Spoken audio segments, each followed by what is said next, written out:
6:37.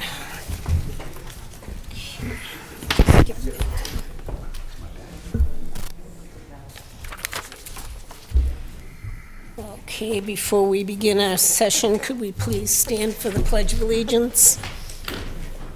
I pledge allegiance to the flag of the United States of America and to the republic for which it stands, one nation, under God, indivisible, with liberty and justice for all.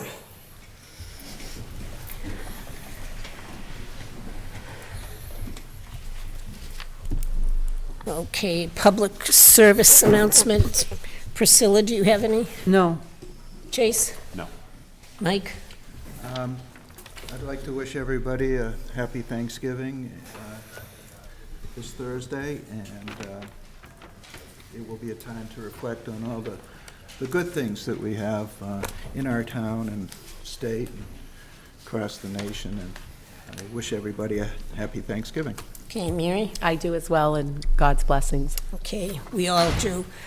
Just a reminder about the tree lighting ceremony, Friday at 6 o'clock on the Common, and also Friday, the winter tree scavenger hunt begins.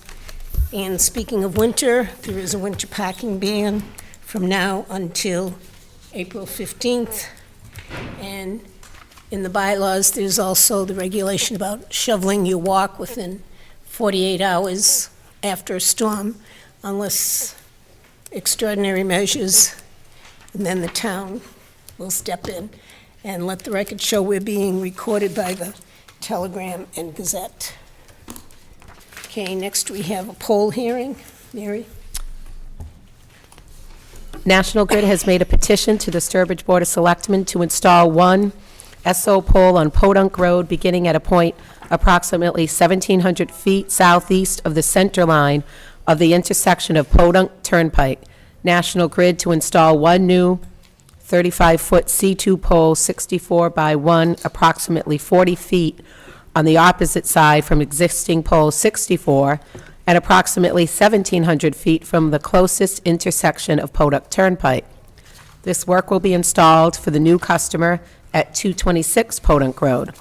The poll hearing will take place on Monday, November 19th at 6:35 p.m., Sturbridge Town Hall, 308 Main Street, Sturbridge, and it's dated November 1st. Okay, and Janay, you did get the green cards back. We have a photocopy.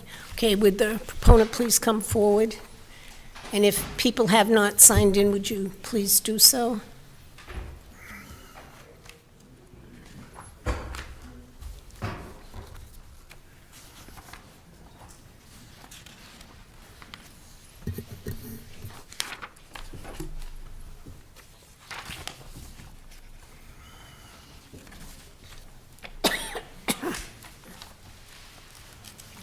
Yes, please, and use the microphone. It's for the television audience. So could you please introduce yourself? Okay, and would you give a synopsis of exactly what National Grid would like to do? Well, exactly what was down in red, we have a resident in the town, and they have asked for underground service. At 226 Podunk Road, we would need to install pole 64-1 across the street from pole 64 to be able to give them service at their house. Okay, any questions from the board? I presume the poll will be shared with the other utilities, Yes, sir. It is. Verizon and Yes, sir. and I note that the pole will be across the street 40 feet away from the other pole, which would make it well off of the pavement area. You know, usually we would like to see an open space like that between the poles, because that 40 feet is really a design standard for a safety zone where you don't have any immovable objects within that area on a rural road like that, where the statutory speed limit is 40, so it's good that you're keeping them 40 feet apart.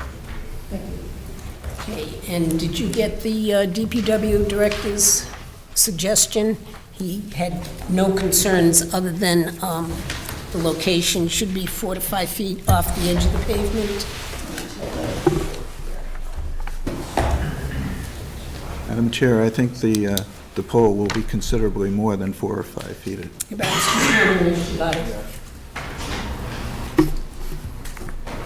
I did not get that. The owner of the job probably has that, but I'm just representing National Grid for this particular job. Okay, any other questions from the board? It is a public hearing, so is there anyone in the audience who would like to comment or ask a question? Is there a motion to close the hearing? So moved. Second, Discussion? All in favor? Okay, 5-0. motion to approve the pole petition and wire location at, what's the location? 226 Pudding. 226 Podunk Road. Is there a second? Okay, any discussion? All in favor? Okay, thank you for coming in. Very much, I appreciate your time. Be careful, it's kind of foggy out there. Thank you, y'all too. Okay, next on the agenda, we have a meeting with Senator Ian Goby and Representative Todd Smith, Todd Smola. Todd. That's okay, at the beginning of the meeting, I didn't even know what day it was. We still don't know. That's all right. But after how many years?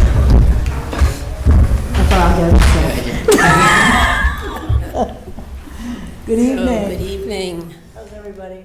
Good. And happy Thanksgiving, Mike. Thank you for mentioning that. It's coming quick. Yeah. Oh, Congratulations. Thank you, appreciate it. Thank you. So, thank you for inviting us. It's nice to have an opportunity to come in and kind of give a little bit of an update, and basically it's to kind of listen, see if there are things on the board's mind as we're going into this next legislative session. So do you want me to start? or Yeah, would you? please go. Okay. So, I know that a few months back, when Leon was still here, he had provided both our offices with kind of a list of some of your capital projects and things that were important to you. And I know that Todd and I, obviously, we know what those things are from the Brookville Road, the senior center, DPW refurbishment, some of the issues with the water lines on Fisk Hill and Gilpin Road, public safety complex, the HVAC at the library, fields, and dispatch. And we were able to get some money into the environmental bond bill for the water. Is about $2 million that's there. And of course, we'll continue to work on some of these other issues as things come up, if there's some opportunities for either bonding money or some opportunities in the budget. Obviously, we'll do our best to make sure that we take care of some of your needs in that way. We had a supplemental budget recently, and there was some extra money for the roads, the Chapter 90, and for Sturbridge, that was an additional $86,329.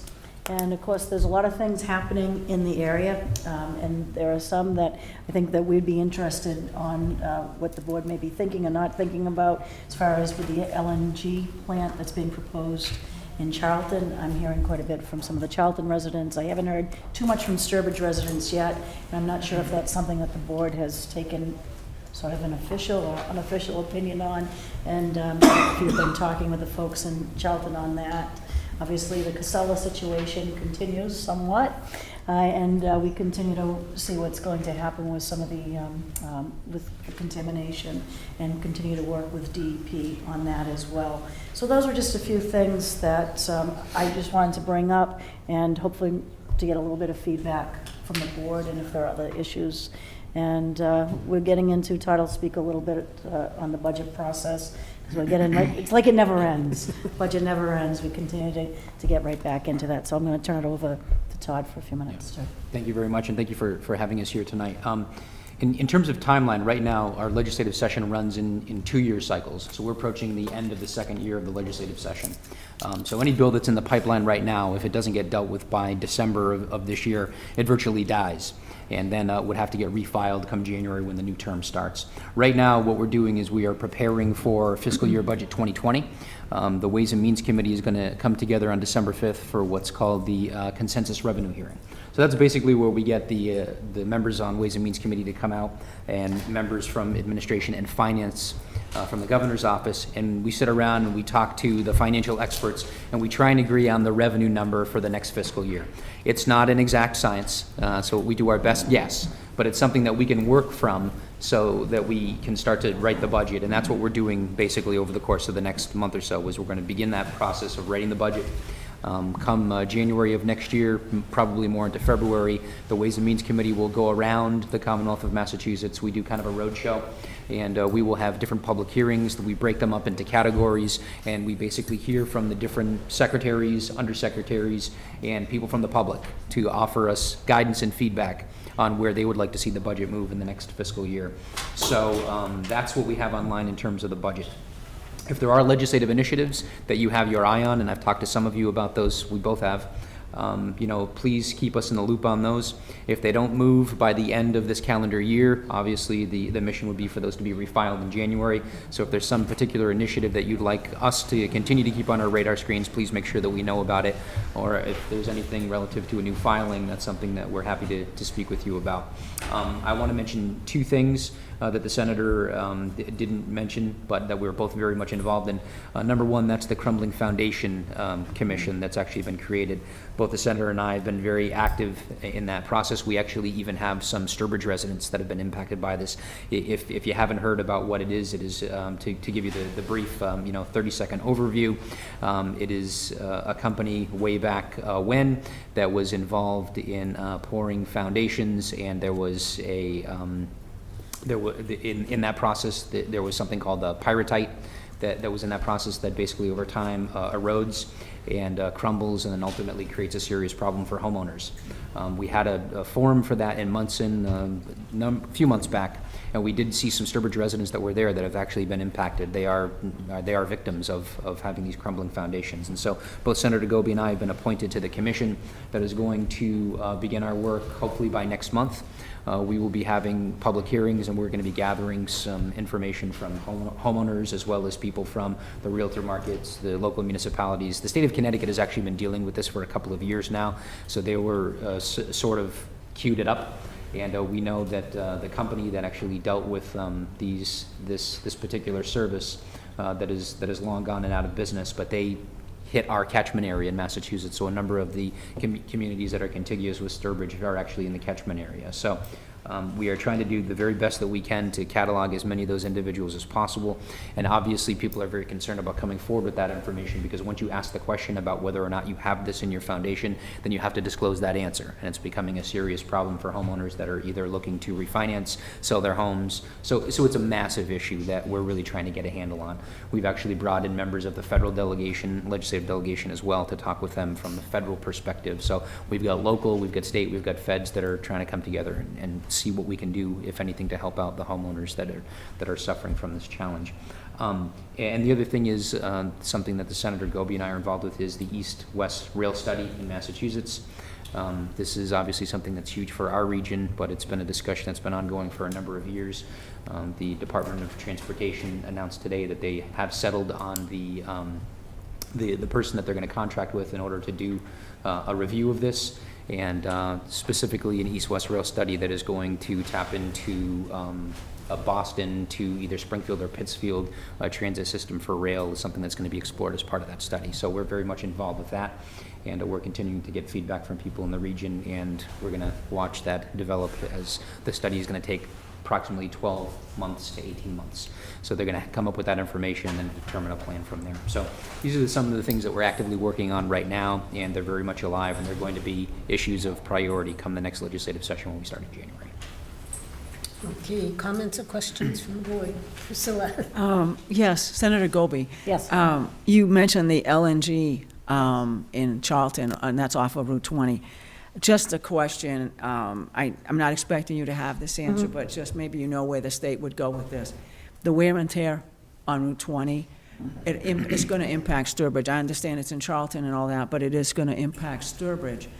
Is there any potential at any point for traffic lights to be installed there, and the brewery that's right down the street? And a traffic light that's not like sensory, so that if somebody's turning to the right, the traffic light would change. Something to that effect, not something that's going to constantly keep changing. And I know people don't like to hear this sometimes, but a lot of people are saying that that road is bad as it is now. It is a busy road, it is a commercial road. And when I think of commercial roads in Route 20, it reminds me of Route 9, Framingham-Natick area, where there's traffic lights everywhere, but it's a safety issue. And if you could just keep that in the back of your mind, it would be great. Yeah, and that, and thank you for the question, that has come up, and it came up actually even before the LNG proposal because of Treehouse with the added traffic going in and out. So I do know that has been brought to DOT already, and I would imagine as this process goes, because there's going to be opportunities for other public hearings on it, and obviously the transportation, when they had, there was a hearing in Charlton that was held about a week ago, and that was one of the major concerns that came up. So, yes, thank you for that, and I will absolutely make sure that that's Thank you very much. part of that. Thank you. Okay, anyone else? Mike? Yeah, well, while we're speaking about the LNG facility, it's 1 million gallons of storage, which is, and the issue really is that they'll be taking natural gas off of the Tennessee gas line and converting it into liquid natural gas and loading it onto trucks, which will then, I would imagine, head directly towards Interstate 84 and Interstate 90 to be transported to other areas in Western Mass and possibly Connecticut. And so one of the criteria for siting the facility is to make natural gas less expensive to customers. This particular facility has no distribution system connected to it. They're not even connecting to the natural gas in Southbridge. It just makes no sense because transporting over land by truck is much more expensive than transporting gas through pipelines. So that criteria that the siting committee has to consider is not being met. Also, I went to the public hearing. Our town planner was there, and I had read the very thick report, or at least parts of it, with regard to the safety and the issue of of the intersection of the service roadway. And I did get up and speak about that safety issue, and I recommended the study says that traffic signalization is not warranted at that location, and they're correct. That a red, green, yellow, green signal is not warranted. But I did request acceleration and deceleration lanes, which we don't have at Treehouse, which they should have put in.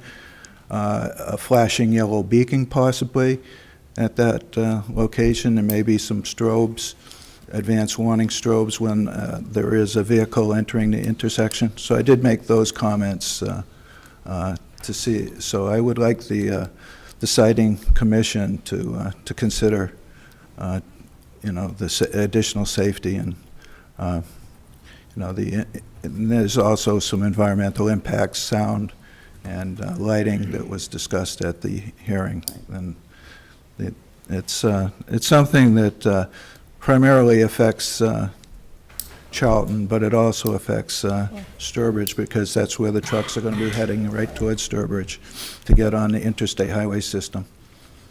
So Our town planner raised the question too on mutual aid, if there's ever an accident. She's compiling some questions and some concerns, and she's asked the other boards in town, and even the public, if they have anything, to get in touch with her, and she'll compile them all and send them in. Yeah, and I'm sure that your police chief and fire chief would have, they would need some input on that as well, because those would be the folks that would be responding if there was a problem, so. Yeah, Madam Chair, if you could make sure that we get those questions as well. Yes, That okay. would be great. Thank you very much. I also commented that Route 20 is, I've learned from being on the Central Mass MPO that Route 20 in that area is an evacuation route. So to have a facility like that on an evacuation route is maybe not a wise planning thing to do. Terrific, I didn't know So- that, yeah. Okay, anyone else? Mary? This isn't on that project. This is off subject. Is that okay, too? Any subject. All right. So as you know, we're in the process of interviewing for a new town administrator, and a number of residents, including different members of the board, have stressed, okay, the traffic on Route 20 is terrible. It seems to have increased over the years from when you get off 84 and 20. And it reminded me, a few years ago when we had our revitalization study, our town planner said that the Mass DOT was considering a rotary or a roundabout, I guess depending upon where you're from, rotary for me, at the intersection of 131 and 20. And I was just curious if you have any knowledge of where that stands right now. Are they still considering it or not? I hadn't heard, have you heard any update on that? At Was that time, it was just, yeah. it was money for the study to be done, and it was just a conceptual plan. I see, okay. That's as Right. far as it went. Yeah, I don't think it advanced much beyond. No. Okay, so it's pretty much dead in so there's not any There's, plan heard at of this it. point for a rotary. Okay, and then my other question was, I know you got the memorandum on the different capital projects that are on our horizon from Leon, and in terms of the senior center, everyone says, let's get grant money. Well, we obviously want state help for any of these big projects. And we're contemplating, do we enlarge, the existing facility, or do we move to a new location and build, et cetera? Would there be an increased chance of obtaining some grant money if it were not just a senior center, but a community center? Or is that not, because I hear different people say, well, if it's a community center, we're more apt to get funding, and I just want to know, is that accurate or not? Or, It's funny to bring this up. Senator Goby and I were just in Brimfield last week or the week before last week to have this very The same same discussion. conversation, Exact right. same discussion. Yeah. I'm not aware of a dedicated source where you can go after grant money for senior centers or joint community centers. It's unlike the pools of money that we set up in the Commonwealth, like for schools, where Okay. where there's resources there, or for something like libraries, where we have, funds that are dedicated specifically for those, capital building projects. We don't have them for public safety complexes, we don't have them for senior centers. Now, there's different programs that come up over time where a municipality may be fortunate enough to jump into, where they can tap for some sort of financial resource when you're going through a senior center or grant or a project like that, whether it be a grant or whatever. But those aren't necessarily readily available programs that are there. I only speak from this as with my experience on Ways and Means Committee, that I'm not familiar with a dedicated source that's there that will necessarily help you build a building. Having said that, along the way, depending upon what you're doing there or what your needs are, we can always search for resources that will help you do maybe some aspect of it or something that you want to do in it. But that all depends on what the needs are and what you're looking for. The thing that the discussion we just had in Brimfield was we were trying to get everybody in the same room because some people wanted to rehab the place that they were at the time. Some wanted to go to the old town hall. Some people wanted to build a new building, but they didn't want it to be here. They wanted it to be there. Other people wanted it to be there. We finally said it's tough for us to go out and find you assistance to see if there's any available at all if we don't know what the will of the town is. So the most important thing to us, and we've had this conversation with folks actually down at the Sturbridge Senior Center over the course of the last couple of years that have expressed interest in doing something there. We said, bring us in and let us know what your vision is. What are you looking to accomplish? Are you looking to build a new building? Are you looking to rehab something? What are your needs and where do you want to go? And when we have that kind of more finite, then it gives us a better idea of where we can go to pursue resources on behalf of the town. But I'm not aware of, and maybe the center can jump in, I'm not aware of a dedicated source that's out there that has some pool of money where you can build a new building or rehab an existing building. Okay, not for a building, but perhaps for a program or activity that would take place Perhaps. within It's it. possible. Right. It's more likely. Right, something Okay. that you would be doing within it, and then things like, with the green communities, as you're looking, whatever you're gonna do with it, there's other sources that you can use for that building, but, as Todd Okay. said, not. Okay, a no specific- dedicated source. So that actually helps because, Yeah. when a resident says, well, have we exhausted this? Well, there isn't a dedicated source. And I would say that's for a community center as well. You just Correct. mentioned schools, libraries, Right. and nothing for DPW either. Right. Okay. And let me just add this, some people will come up and say, well, such and such town, got money for their senior center, or they got it for a police station, whatever. And the example I'll use is in Ware. The senator and I were both involved with helping the local municipality get a resource for the fire department. It was contingent upon them getting a federal grant that paid for 90% of the project. So it was a very special circumstance. The municipality moved forward. They got the highest grant award to build a new fire station in the country. And we were able to take that federal program and leverage some state dollars because of the uniqueness of that circumstance. But in and of itself, that program simply doesn't exist out there. So it depends on the circumstances, and oftentimes when somebody says, well, somebody got money for a senior center in X community, the assumption that there's a program out there to do that doesn't exist. It's usually through some sort of mechanism or some circumstance that is not regular, or it's not standard. So there's no dedicated resources out there right now for that purpose. Thanks. Anything else from the board? Rick? Yeah, I just wanted to get back on transportation just very briefly. As you both know, the town of Sturbridge is in the process of becoming a complete streets community, and I'd like to see us also become safe routes to school, especially at Burgess, because there are some access issues to the school. So that all will involve state funding, and I know the state's revamped the Safe Routes to Schools program, so it includes all kinds of things like training, bicycle riding, and stuff like that. And so that I have to compliment both the state legislature and for providing the funding, and the administration for revamping that program, so it will hopefully be a lot more effective. We do have a project that's federally funded in town, but how the money will transfer from the federal government to the town has been for several years been a roadblock. That project's been on the books since maybe 8 years now or so. It's the extension of the Quinnebog Trail. And anything that we need you to do on that project Well, I think one nice, appreciated. one nice thing, with some of the changes that just happened in Washington, with now Congressman Neal going to become the chairman of Ways and Means, that might be a little help to you there, Michael. I'm having a feeling, some of these federal projects. I know that, we're hoping that. Yeah, that is an earmarked project Yeah. from long ago, and I would really appreciate that. That will be, very, very good thing for the town to get that trail extended. Yeah. And We've been in regular contact with Tom Chamberlain as well on Yeah. this for a long time, and have had several meetings with him to Just- discuss this, and have actually coordinated a couple of meetings with him as well, and other officials to try and get this ball rolling. But that's the difficult part about it when it enters into that federal domain. The limitations there, become what comes, and so hopefully the circumstances will provide us with being able to move that forward. Yeah, but I'd like to move that project along. Also,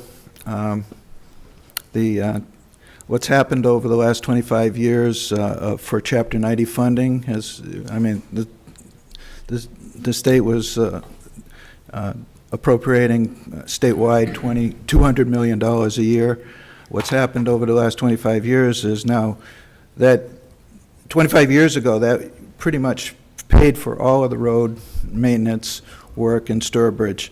Now the town has to appropriate out of tax revenues, property tax revenues, about an equal amount just to keep our roads up to par. And, thank God the town has appropriated that money. I think the state has to really consider, funding Chapter 90 at a higher level.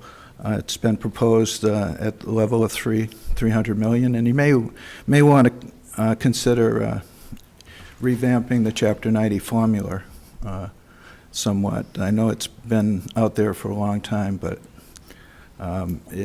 there are some ideas out there for changing the Chapter 90 formula. Lastly, on public transportation, this past year there was a serious cutback in the funding for the RTAs across the state, and since Leon's been gone, I've been sitting in at the Worcester Regional Transport RTA, and it's just really affects for the poorest people in the area. Sturbridge doesn't have transportation. I hope that we do get public transportation, because we do have some areas that really should have public transportation. We have Heritage Green, and we have another 40B project that's going to be coming online very soon. And I hope the RTA has enough money to extend the route into Sturbridge so people can get to work and get to school, and if they're going to college and stuff like that. And that's what public transportation can do for people, to bring them up.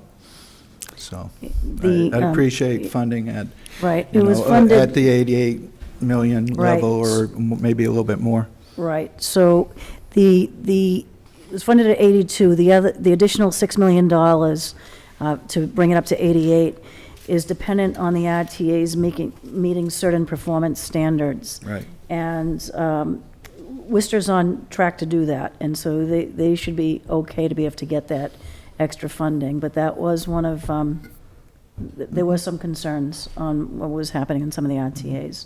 Yeah. And to make sure that I think it's things are being smart to correctly. tag funding to performance, Yeah. so that that was probably the most brilliant thing that's happened in the last year, is that they tagged the funding to performance. Okay, anything else? Well, we're not asking for too much. No more than any other community, right? But we certainly appreciate you coming in and keeping us informed, and we No, will and certainly we- be in touch, just like you. No, we appreciate it, and thank you for keeping us informed. Anything that comes up, we certainly appreciate it. Okay. My apologies again, Todd. No worries about that. Thank you. Mr. Smith comes to Sturbridge. Goes to Washington. Happy Thanksgiving. Have a nice holiday. Bye, you too. Okay, next on the agenda, we have a continuation of the Class 2 license hearing on Robert Kasem. Trooper, could you please also?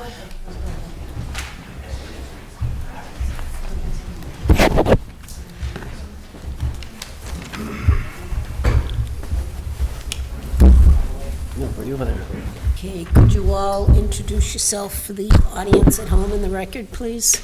Hello, James Earhart, as attorney for Burt Chasm. Trooper Lawrence, Massachusetts State Police.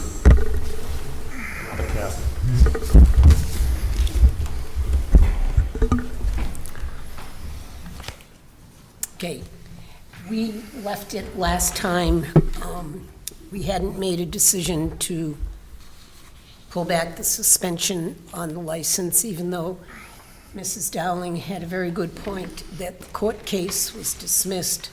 Therefore, if that was dismissed, that's the only reason we held up, we suspended the license, is pending the outcome of the court case. But we never took a vote one way or the other. But since then, we have correspondence from, is it you or Trooper Johnson? Myself, ma'am. Okay, and could you please explain the concern? So if I may, just take off where we left off last time. Trooper Johnson was involved with me in the investigation with Sturbridge Auto Sales, the company in question. And the charge that went through Dudley District Court was failure to keep a used car record book. And he hadn't had one. Supposed to keep it for 5 years, didn't have one for even 1 day. So in the interim, Trooper Johnson was visited Mr. Chasm's friend or girlfriend who was going to help him compile the book to his satisfaction.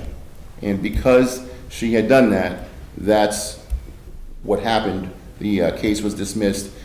That's what happened with that. In the interim, though, your body here had suspended his license to sell used cars. And so that is how the registry came to me with documentation asking me what the status of his license was in town. Because she, this being the administrator for the registry of motor vehicles, came to my desk and said, I thought they were suspended. What is he doing in the Stockbridge Motor Vehicle branch trying to title a car? And so I didn't know what was going on. I asked her to provide documentation. She sent to my email, to my office, the documents in question, which was an RMV1, an application, the front and back of a motor vehicle title, and a color image of Mr. Chasm standing at the registration desk, handing that documentation to a teller. The teller takes the information and she scans every document they get. That's how they keep a document, the files of these documents. And so, with that information, I was able to investigate backwards. So come from the last person and go back to where the car came from, the origin of the car. And immediately upon looking at the title, it was clear that there were some problems with the title. The title is a legal document, and it is signed under penalties of perjury. That's one of those things. It's a legal document, it says around top of it. But on the document itself, you can see, if you look at the back of the document, so there's 2 pages. One's the front where it's assigned to a person. The back part of the document shows 3 separate assignments.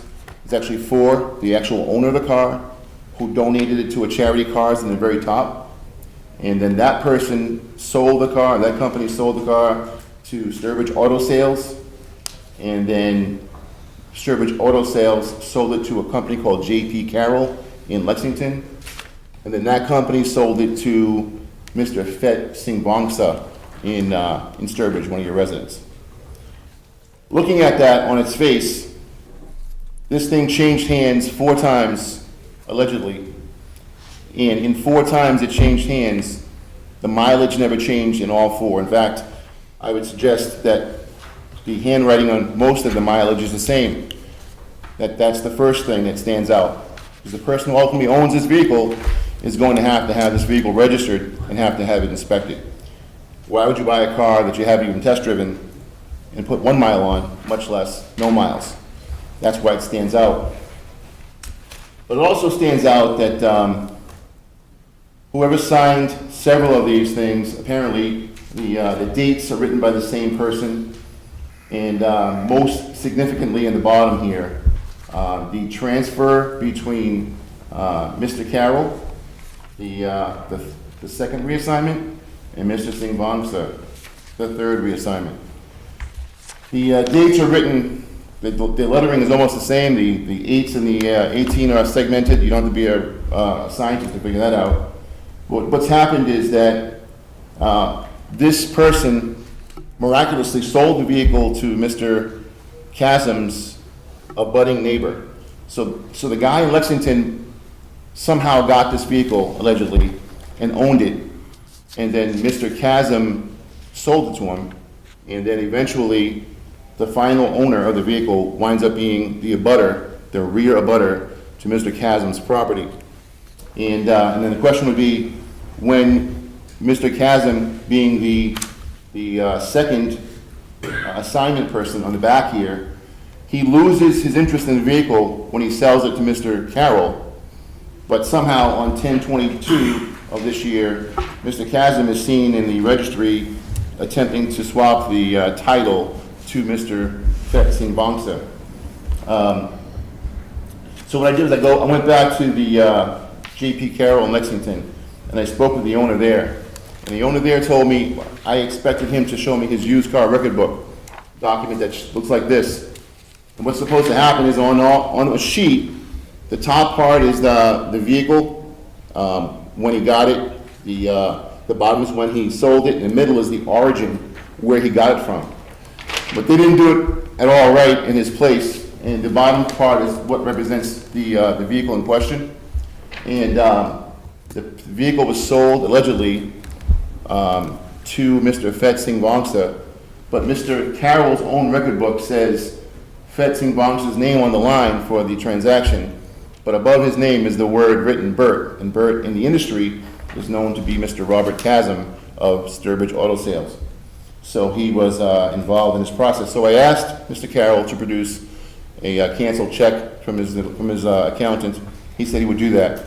2 days later, he texts to emails and says that he could not do that because he now discovered that the transaction was made with cash and some used tires for the car. So I went to Mr. Fet Singh Vongsa, and I spoke to him on Wednesday of last week at his home. And Mr. Singh Vongsa said the car never left Sturbridge Auto Sales lot. He lives down the driveway behind the Sturbridge Auto Sales lot. He's got a small compound, a couple of houses back there. And each day, he said, he walks up the driveway to his daughter's bus stop, and he had told Mr. Chasm he wanted the vehicle for his daughter for the winter. And having passed it all the time, he asked about the car. He said, Mr. Vongsa said, I need a car for my daughter, and Mr. Chasm told him $1,000. And so they made the transaction, Mr. Singh Vongsa says, a month ago. I said, could it have been, even further, maybe even 9/11? Each one of those dates would be well within his suspension date. And he said, oh, it could have been, but I bought it about a month ago. Where have you driven it since? He goes, nowhere. I got it from his lot, and I drove it down the driveway to my daughter's house. And that's where it sits. The mileage on the vehicle, I went to see the vehicle as well, is not what appears on the title at all. In fact, the title says 81054 throughout the entire thing, and what appears on the vehicle currently is 81138, 84 mile difference. I don't know where it went in the meantime, but the reason that this became an issue is because I believe that Mr. Chasm made a sale of the vehicle while the suspension was going on. And when I interviewed Mr. Carroll of J.P. Carroll in Lexington, he said that he could not be sure the vehicle ever came to his lot, but usually they do. And if your car is for sale and you have a Class 2 or 3 license, the car was supposed to be in your lot, for sale, posted, certain kind of signage on the vehicle, the whole 9 yards. That didn't happen. What I believe happened is that Mr. Carroll says he's a friend of Mr. Chasm's. I believe he just signed the title for him. But the fact is, Mr. Chasm made a sale while on suspension to his neighbor, and it happened a month ago, well within suspension time. And I think that's the reason we're here tonight. So, to give the foundation again, Mr. Chasm's license was initially suspended by this board because of charges that were brought by Trooper Johnson.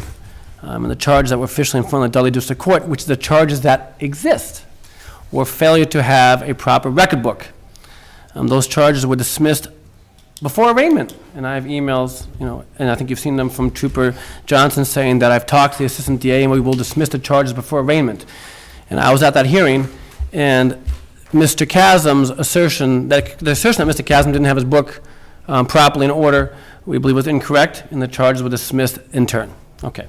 So I believe the suspension itself, though in good faith by this board, was foundationless by the state police. So during that period of time, He does what he's supposed to do, Mr. Chasm, goes to the Dudley District Court, he hires counsel, and there's no basis to not reinstate. At the last hearing, which I believe was on November 5th, the only reason I believe the board did not reinstate, or there's an argument not to reinstate, was because an email was received from, I believe, Trooper Lawrence, saying we believe we're going to bring new charges. Didn't say what they were, gave me no foundational structure as to what they are, but nonetheless, that email is enough, I believe, to have the board have concerns, and therefore we moved it to November 19th, approximately 2 weeks later. I sit here today to you, and I called Dudley District Court myself this afternoon around 12:30, and there are no criminal charges filed against Bert Chasm. It's been over 18 days since that initial email received by the board.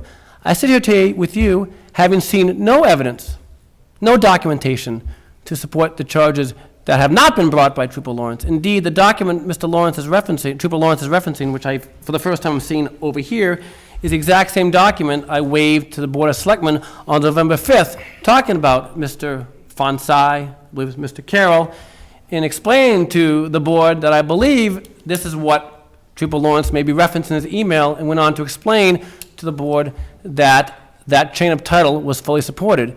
And indeed, the hearsay evidence provided by Mr. Trooper Lawrence today supports exactly what I said. Mr. Carroll said he did sell a vehicle. He received cash and ties for that vehicle, and he sold that vehicle to Mr. Fonsai.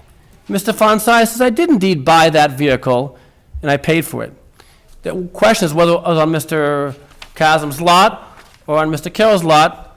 I don't think it's relevant to the statute itself, because without getting into the details, there's nothing wrong with temporarily, I believe, having a vehicle on the lot being sold by Mr. Carroll. I don't believe charges have been filed, nor is there even a written report to provide the Board of Selectmen, because I believe when put under due process and a standard of judgment, the charges will fail.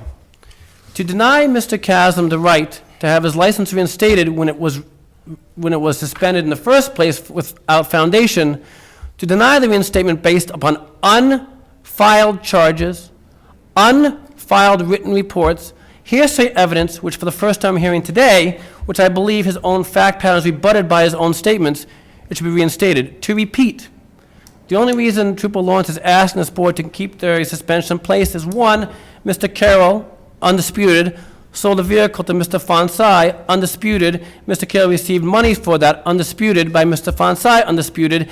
The car was in Mr. Chasm's lot, which may be in dispute or not. Even if it was, there was no violation of statute. And I believe the reason there are no charges filed today, I believe the reason there's no written report from the state police today is because under the law, in due process, it won't hold. I believe respectfully, and maybe unintentionally, once again, Mr. Chasm is being pushed aside without a chance to defend himself. I'm defending a ghost. I've seen no evidence. I've heard no witnesses. But even the witnesses I haven't heard from are supporting my statements I made on November 5th that Mr. Chasm has done nothing wrong. So his license should be reinstated if, capital I, capital F, charges are filed at Dudley District Court. Those charges, the plea, can be brought to the Board of Selectmen, and we'll answer it at that time. And if he's found guilty, it can be suspended. That's where I stand today. There is due process, there's equity, there's fairness. Ask yourselves this, members of the board, how would you feel if you had a license that you've had for over a decade and a half, suspended based on charges that are dismissed? On the eve of a second hearing to reinstate it, a trooper comes in on hearsay, unsupported evidence, and asks you to keep it suspended. You wouldn't think it's fair. You would say, let them bring the charges. Let me have my day in court, and then I'll deal with it. And that's what we should do. Now, while I have you, Mr. Burlingame, I do want to go off, move on. Mr. Burlingame has filed a cease and desist order against the owner of Sturbridge, the building, and I've seen that, and I appreciate that. The cease and desist order itself, it does say the non-auto sales businesses need to cease and desist, and we will deal with that in due course. But I do want to clarify, the cease and desist letter, which I think you've seen, I have a copy with me, says all businesses must stop except for the auto sale business. So if members of the board are thinking, well, maybe Trooper Lawrence hasn't done any charges yet, but we still have the cease and desist issue, the cease and desist on its face says all businesses but auto sales should go forward. James, we're not discussing the cease and desist right now. That's a totally separate issue. That's a zoning. Sure, I just brought it up because it was brought up last time. I just wanted to, move that issue aside so we can focus on Trooper Lawrence's. Okay, Trooper Lawrence, are there charges being filed? Yes, ma'am, I intend to file charges. This is an investigation, and as council knows, the board would not appreciate if I walked in here haphazardly with no investigation and just started throwing out accusations towards one of your citizens. This takes time, and as I just told you a moment ago, just days ago, I spoke to Mr. Singvongsa at his house. That can be corroborated. I went to his house, but I had to go to Lexington to speak to J.P. Carroll. I had to go call Florida and get the person who made the transaction to initiate this entire title. So, dramatics in the courtroom, this is not a courtroom. This is very important that we follow all the details. We follow the details and we corroborate evidence, make sure things are fine, make sure we dot our I's and cross our T's before we present it to anyone. It's important to do that. And I did that here because I wanted to make sure I spoke with all the principals here so that they can't say that I didn't do my job right or I didn't give the guy a chance.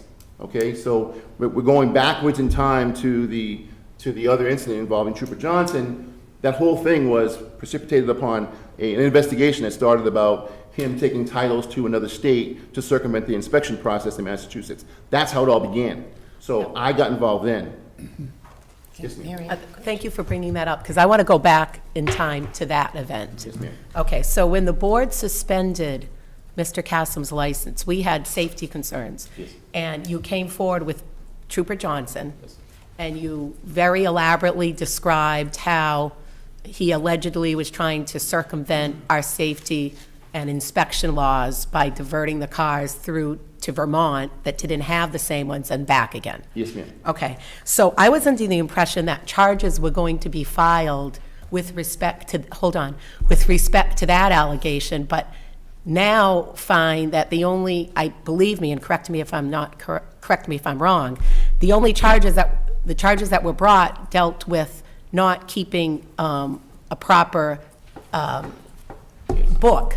That's And not that that's not important, because that sets forth, your practice. But when you both came forward, you were much less concerned with that, the record book, than you were with his alleged attempt to circumvent our inspection laws. Right. And so, I'll only speak for myself, so was I. But then I'm a little bit confused to find out that those charges were not brought, if I'm correct. And that was a key reason why the board, at least my own vote, opted to suspend his license, was because of you being able to establish that he was circumventing our law. And now we're finding that the court case that was dismissed before arraignment had to do with a record book, and then you were satisfied that the record book was corrected and he was now keeping a proper. So I guess I need an explanation as to why the initial charges were not brought, not even brought. Right. And now you're here before us saying you're going to bring charges on him selling a vehicle to an abutting neighbor when his license was suspended. Right. So I guess I want to know what happened to the other case, one, and two, Trooper Lawrence had sent Trooper Johnson, I think it was, had sent an email saying that now he has proof of forgery. I thought that he was forging a document. I have to look. Alleged forging of a document. And now we're finding that the reason you're bringing charges is not that, it's because he may have sold a vehicle while his license was suspended with us. So I'm having difficulty figuring out, so if you could bring me back to why the initial charges weren't brought on him selling to Vermont and then back again. When you circumvent the law, Yeah, there's no statute for him to circumvent that law. There's no statute in place for him to, he sold the title. He sold the title to a friend of his. He sold the car to a friend of his. He took it out of state. He had it inspected out of state, and then got it inspected there, and then bought it back and swapped it back. He circumvented the inspection process, but there's no statute that says he can't do that. What the problem is, it's a safety issue, and that's what we're trying. We told him to stop the cease and desist. Stop right, it. but you didn't, okay, so you're saying you didn't have grounds to bring There's charges? no statute in place. There was no actual statute in place currently for him to to stop them from circumventing the process. And did you know that before or after you came forward? I looked and looked, we tried to find something, but we couldn't find anything. All we Okay, could find is but- him selling cars that weren't inspected. I get it, I The get fact is it. But did you learn this before or after you After. came to the board? that after. We tried to find anything Okay, that would. and were we sent any kind of documentation telling us that? I don't know, I don't believe so.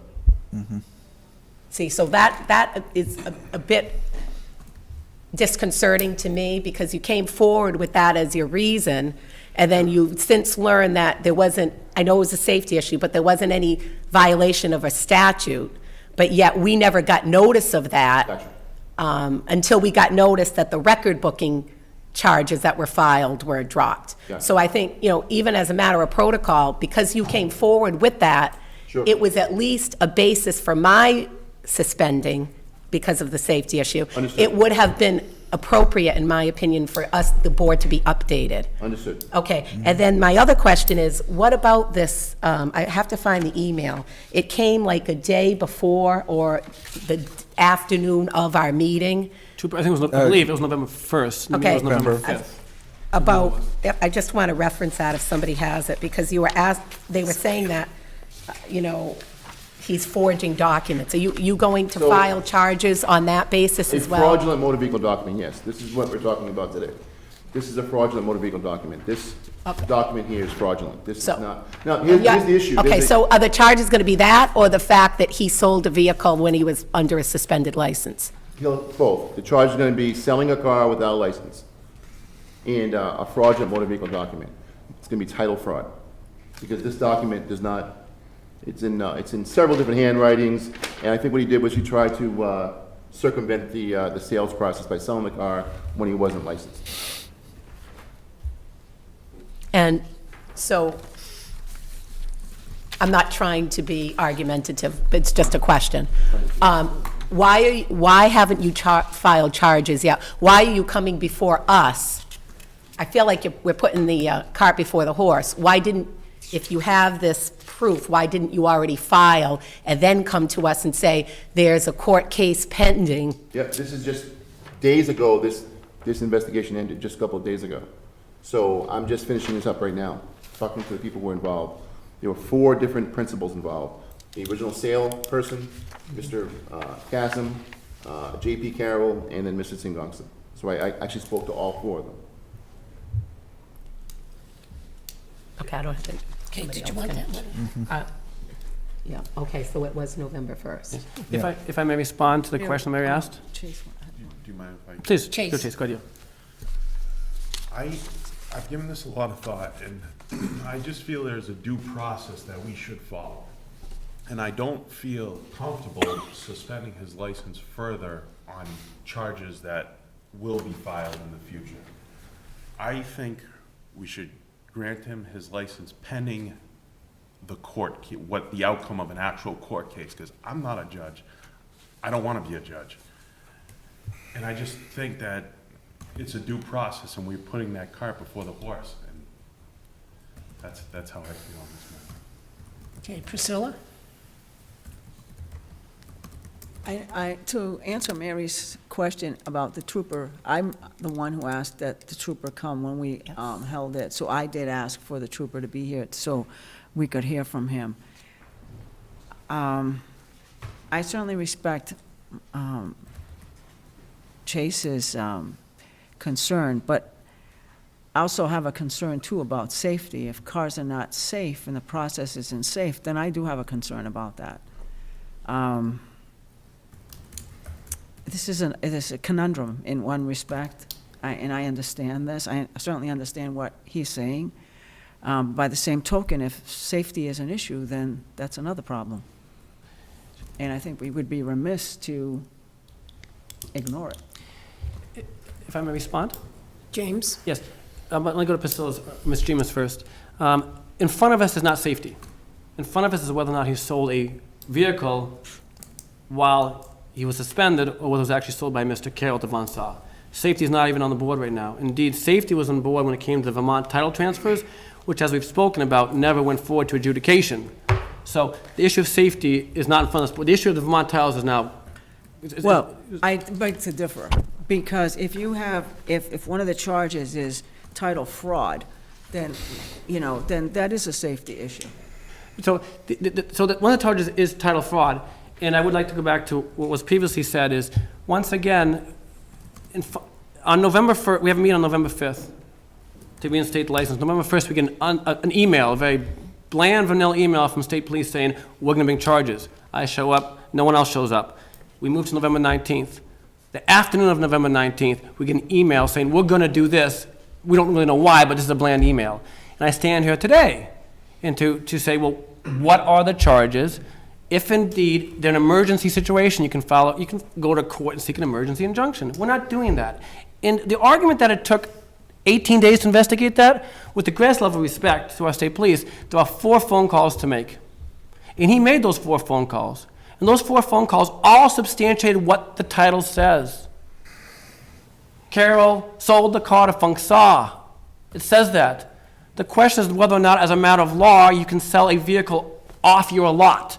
I believe you can. I've done enough work in used car dealership, you can actually have an off lot. But that's the only issue in front of the Delaware District Court, and they're not even there.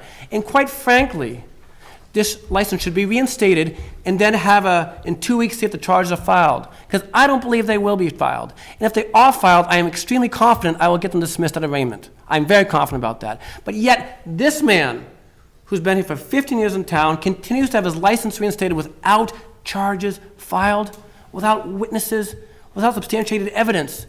Indeed, the evidence before this board supports Mr. Chasm's claim. We have to have some basic due process. Bert Chasm is not the most sophisticated man. I get that. State police do good work. I understand that. But the facts before this board, the context and timeline, demand fairness. Reinstate the license. If charges are brought, we will then deal with them at that time. James, you kind of took the words out of my mouth. I am, Is that good or bad? well, if you said them, aren't they good? I don't know. It depends on the audience, I guess. We did suspend the license pending the court case, and as you know, that went fine. But that was an agreement. Therefore, I would be in favor of withdrawing the suspension. However, the minute any charges are filed, we're going to have another hearing. Indeed, when I find out about them, I will forward them to the town administrator immediately myself. If obviously you'll send me copies, or DA will send me copies, I'll forward them to the town administrator myself. Trooper Lawrence, when you file them, could you email immediately to the office? Because we don't want to waste time. This has not been pleasant for anyone, Mr. Cassom, including you, but it's not an easy decision on the board's part either. And we did agree on the first suspension, safety. Fraudulent documents aren't really safety issues in my mind, but it's not the thing that should be done. So I don't know how the rest of the board feels. Mike? Yeah, since I haven't said anything, I might as well say my piece.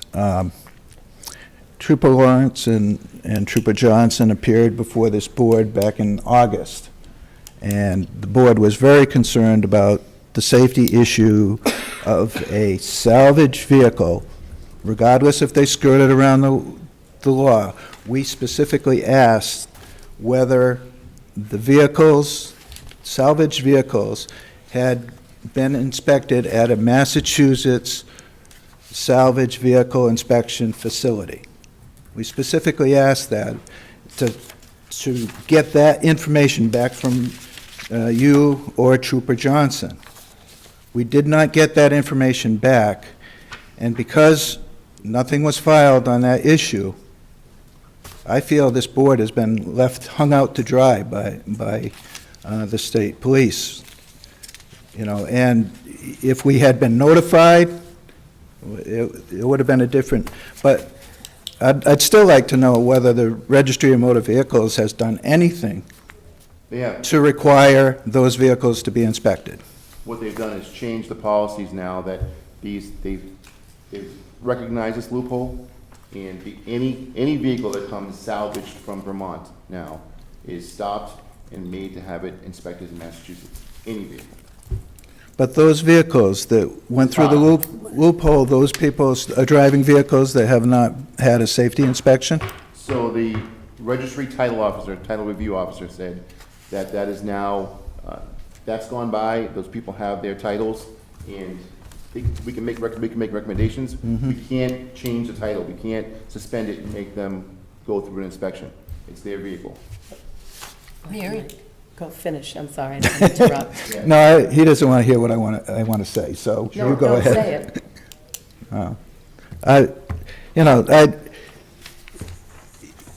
I think this board has been, didn't get the information in a timely manner that we needed to get it to make a decision. And as such, we're on the spot because, due process is due process. And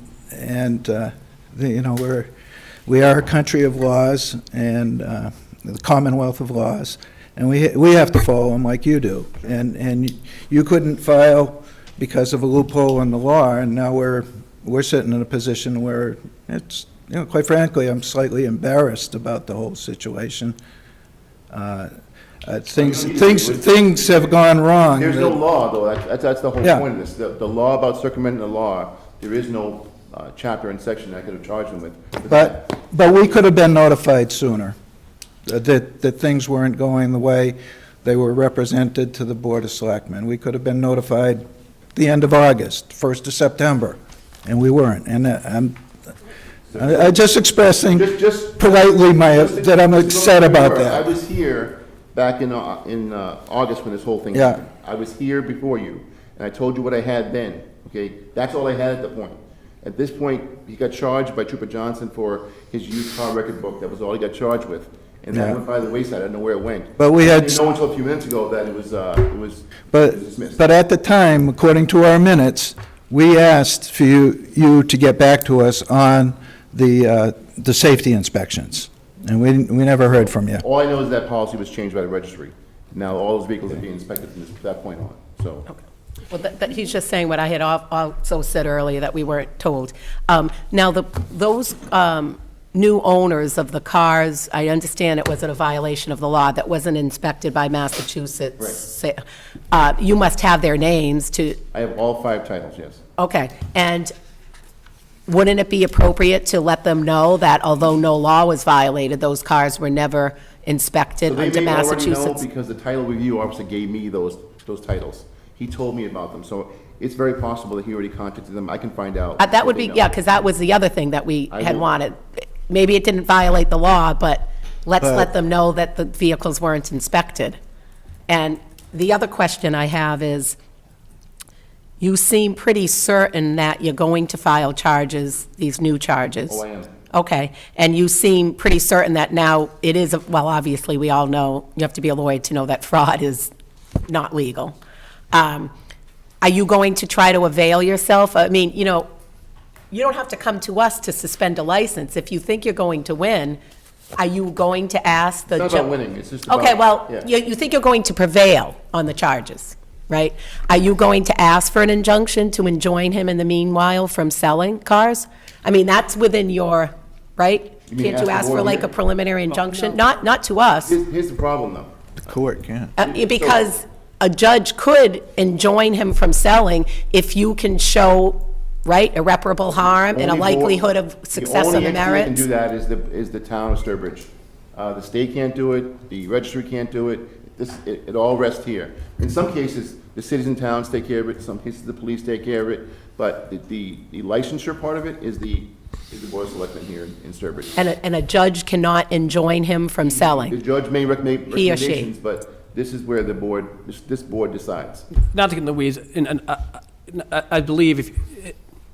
I believe there are other judicial remedies available to, necessary, if it's an emergency situation, you can seek, either Superior Court if you had to go to it. But regardless, as it says, if the charges are filed, I would ask that the town please keep me apprised of communications of meeting dates and so on. Obviously, Trooper Lewin, send me a copy of, and we'll deal with it at that time. I think these charges are, as they on the face, are highly defensible, and I hopefully believe I can get them dismissed. Any other comments from the board or questions? Okay, does somebody want to make a motion then on the suspension? You should close the hearing? Close it. It wasn't, It's continued? yeah, but it was just a hearing, it wasn't a public hearing.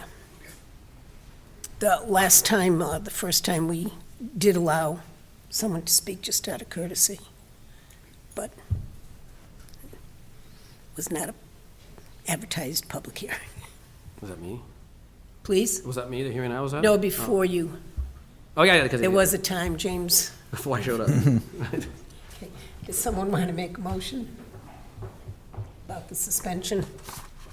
I'll make a motion to reinstate Sturbridge Auto Sales license. Second. Any more discussion? All in favor? Aye.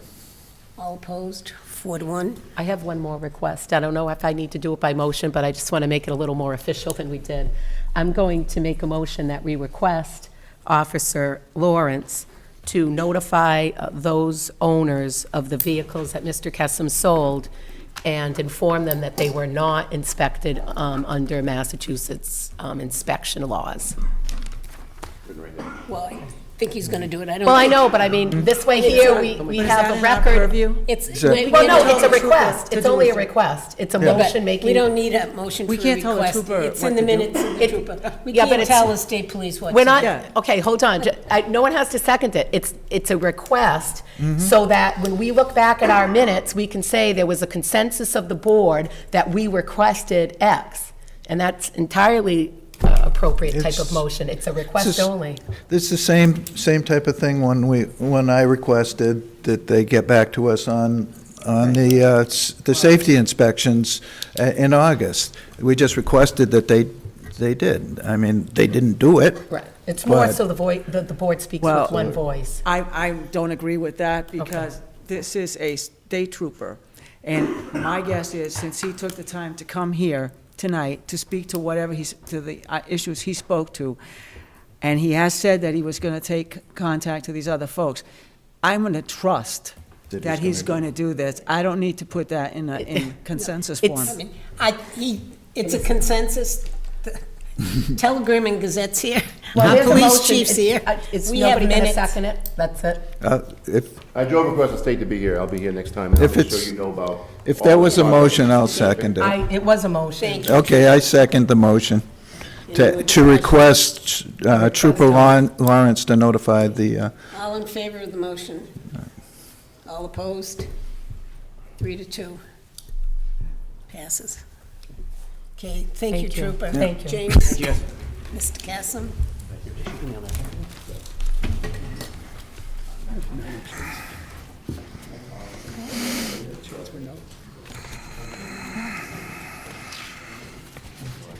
Yeah, 3-2. Priscilla and I. Yeah, I know, Yeah. she was right. She was right, I was Always go to female. Okay, next on the agenda, we have zoning violations at 33 Main Street. Is it? 33, sorry. 33 Main Street, yeah. He's just here to inform us. Oh, okay, it's not, no big deal, thank you. Okay, You're welcome to stay. Mr. Burlingame. James, it's early. Yeah, I'll stay to stay down late. Good evening, Nelson. the board. I want to wish you all a good holiday, just like everybody else. Eat and enjoy and have plenty of turkey. Yeah, I was asked by Priscilla the last time I came 2 weeks ago to make a report about 33 Main. And the other concern I had is that there definitely is another business there right now, Berkeley Tree, and I guess they're renting the building out to them.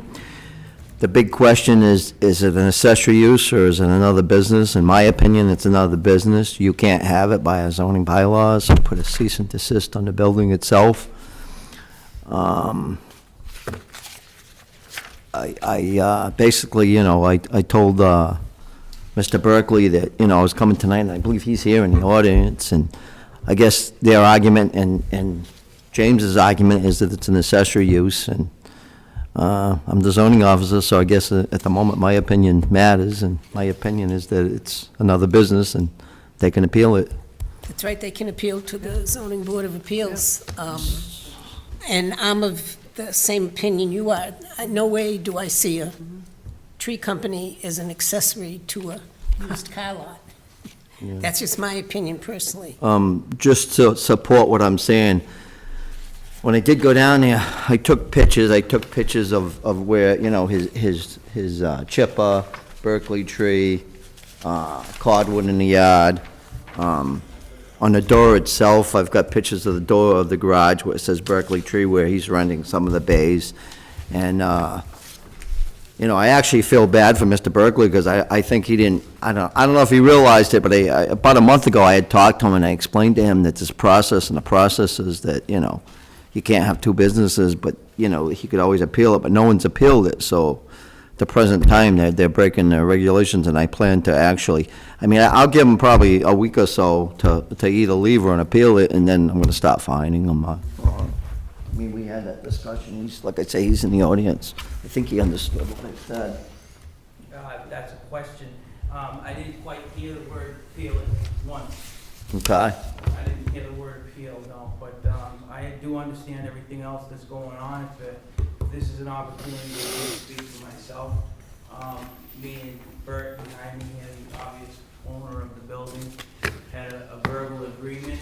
I had outgrown my business a bit. Actually, Sir, could you yep, I use, don't mind going there at all. I'm not familiar with anything. and did you sign in? No, I didn't do anything. I was just gonna say I'm not. Or you have to use the mic, either one. It's for the people at home. Certainly not to sign in, correct? That was a joke. The mic to sign in? No. Good. So anyways, I was just gonna say that I'm not familiar with anything of this sort.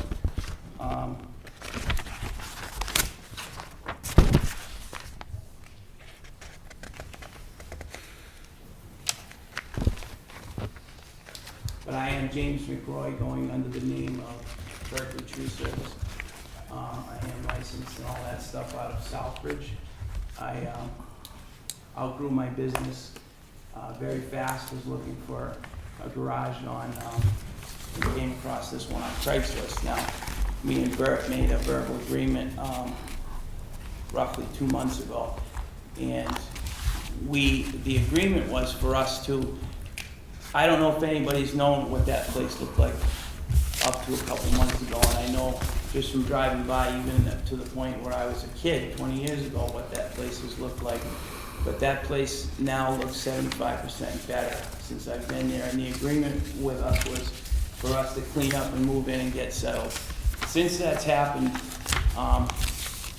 nothing has quite gone to the agreement. So what pretty much my business is, we go there, we meet, we take off, we cut trees, we come back and fix equipment in the garage. But the point I'm trying to make is I didn't settle in, I didn't register or anything, because I'm not sure, obviously with these episodes going on with state police stopping by and everything else, if we're even gonna stay.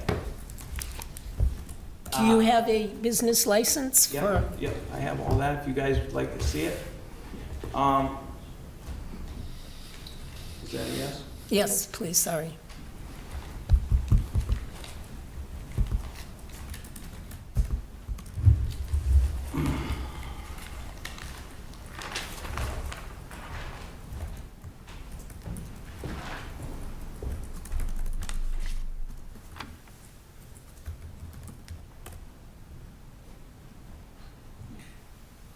But you don't have a business license to operate in Sturbridge. What I was just saying was, nothing has been going as planned. I live in Southbridge, have been operating out of Southbridge, and since day one, nothing has been going as planned. We pretty much have 5 toes in the door, as some people say, 1 foot in the door. So no, I have been putting off making the proper steps, but That doesn't bode too well, besides the fact that there's 2 businesses in one place. It's non-conforming, and any change in use needs to get a special permit. And now, come to find out you're operating a business without a business license in the town you're operating in. Right, up to, I mean, even a couple weeks ago, I mean, all we've been doing there is cleaning Well, and it doesn't- getting, and moving in, so. You could just be parked there, you could just be standing there, but you're operating a business, and you don't have a license for it, and it's not allowed there, okay? So my word of advice would be to Mr. Cassom to appeal the cease and desist as soon as possible. If I may jump in about, No, James, we're not, okay. you can have your say in front of the ZBA. That's what we're going to do. Excuse me, I gave the gentleman here the courtesy because it's his business, but, so, Madam Chairman, just for informational sake, I mean, it doesn't have to do with Mr. McRoy as much, but, and I'm not saying he's not a good guy, and I'm not saying he's not trying to clean it up, but these pictures were taken like 2 days ago. This is the tires next to the salon there, that LeBlanc's building. So if you're looking at the building from Route 20 or 31, it's to the right. This picture is in back of the building where the dumpster is and the tires, they're still there. And this is just another picture of the dumpster with the tires. So there's still a lot of problems. Back in 2014, we had problems. There was problems with the number of cars. That did get resolved. There was problems with the dumpsters then, and it's just a reoccurring, and it keeps occurring, and like, certain times he has too many cars, then he parks the cars, and there's a little loop for the driveway, and he parks it right in the middle so public safety, you couldn't just go around, someone's gonna get in an accident. I mean, there's issues there, and Mr. Chasm's been made aware of them, and, you know, they just keep repeating and coming back, so, it makes it really hard for me as zoning officer, because I'm down there quite a bit. right, and when did you hand them the cease and desist? November 14th? Yeah, that sounds Okay, right. so they have 30 days to appeal to the zoning board of appeals, and that's what I would advise you to do, Mr. Casson. Otherwise, the town can actually take penalties against you. And James can have his say at the ZBA, because this is not the place for it. I have a question of Mary? Nelson. I saw the cease and desist. That's on the non-conforming use, having the additional Correct. business there, right? Correct. But in terms of this type of thing, I- this is, yeah. in fact, you know, a safety issue, Mm-hmm. have you issued any kind of letter? Not recently, but I plan to, yes. Okay, Yes, the 'cause- it's the same deal, we have the 21D tickets. Right. So I give everybody a chance, I give them a chance to clean up, and then when it doesn't happen, I write the 21D tickets. As a matter of fact, in 2014, he was writing quite a few tickets. I took it to court, and he ended up paying a certain sum. I'm not gonna quote exactly what it was, but it was Yeah, like. we have that. Okay, Yeah. 'cause this goes beyond, this has nothing to do Correct. with the Correct. non-conforming tree Correct. business. Correct. So I think that, you know, this also should be addressed. Yep, yep. Okay. So Anybody else on the board have a question for yeah, this? the question I had is, you said everything from the 21Ds in 2015 were resolved. All Well, of 14, but yeah. 2014, I guess Bless you. it ran into February 2015, I believe, from what I got in front of me. But Yeah, it could anyhow, be. Okay. that you took it to court, he was fined, and all the fines have been paid? Yes, Because, yes. yeah, because there's. And that was actually for the There's some number. language here about, his business certificate and, whether or not he was entitled to one and so forth. And I want to make sure that was all cleared up. They were paid, and so I'm not misleading, some of them were because of the number of cars, which has been since adjusted.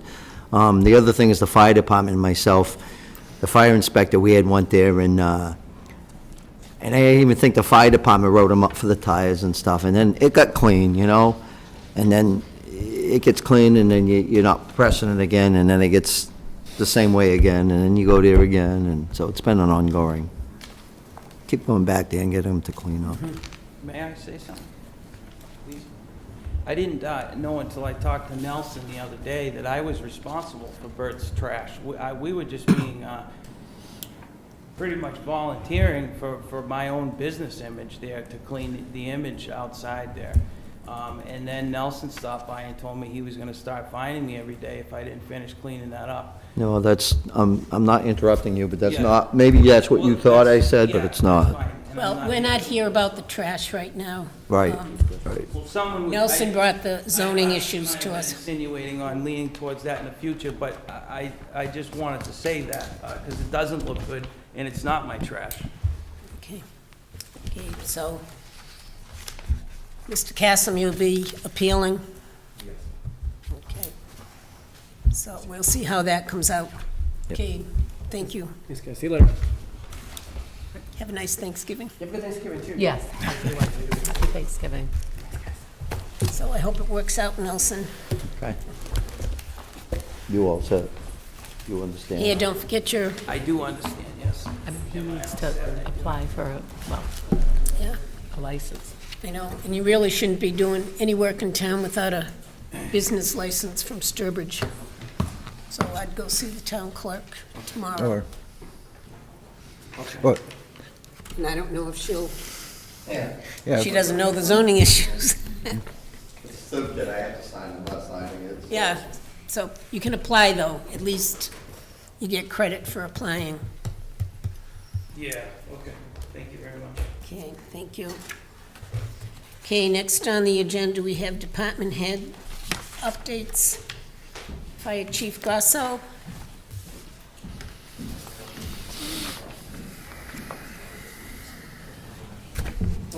Okay, good evening. Good evening. I believe you all have copies of my departmental reports for the months of September and October. Any questions on those? Now, a lot of inspections. Now, who do we have doing inspections? At one time, we used to only have one person. Lieutenant Marinelli does the bulk of them, but there have been so many that Lieutenant Roderick has been helping out. I also have Lieutenant Riendell becoming certified so that he can also help out, so that we can kind of spread the workload a little bit. Right, because there had been questions before about when we did the shift in hours, you know, what would happen to Yes. inspections having only one. Okay, any other questions from the board? yeah. I do have a couple of items I want to share with you.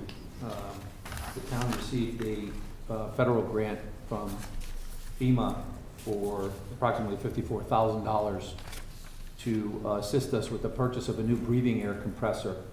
Ours is about 30 years old. It's a first generation. The safety features are not what today's safety features are. The parts are becoming more and more difficult to get. It's becoming more and more expensive to maintain. So we're very fortunate to have received that grant. That bid process, the bid is in the process. We're speaking with some vendors, and hopefully we'll be able to get that installed in the very near future. On October 29th this year, the night of our special town meeting, James Towns, Anthony Messina, and Michael Ash graduated from the part-time call firefighting academy. Congratulations to the three of them. And special note that Anthony Messina was given the Martin H. McNamara Award for most outstanding student. So a special congratulations to Anthony Messina. I'm very proud of all three of them.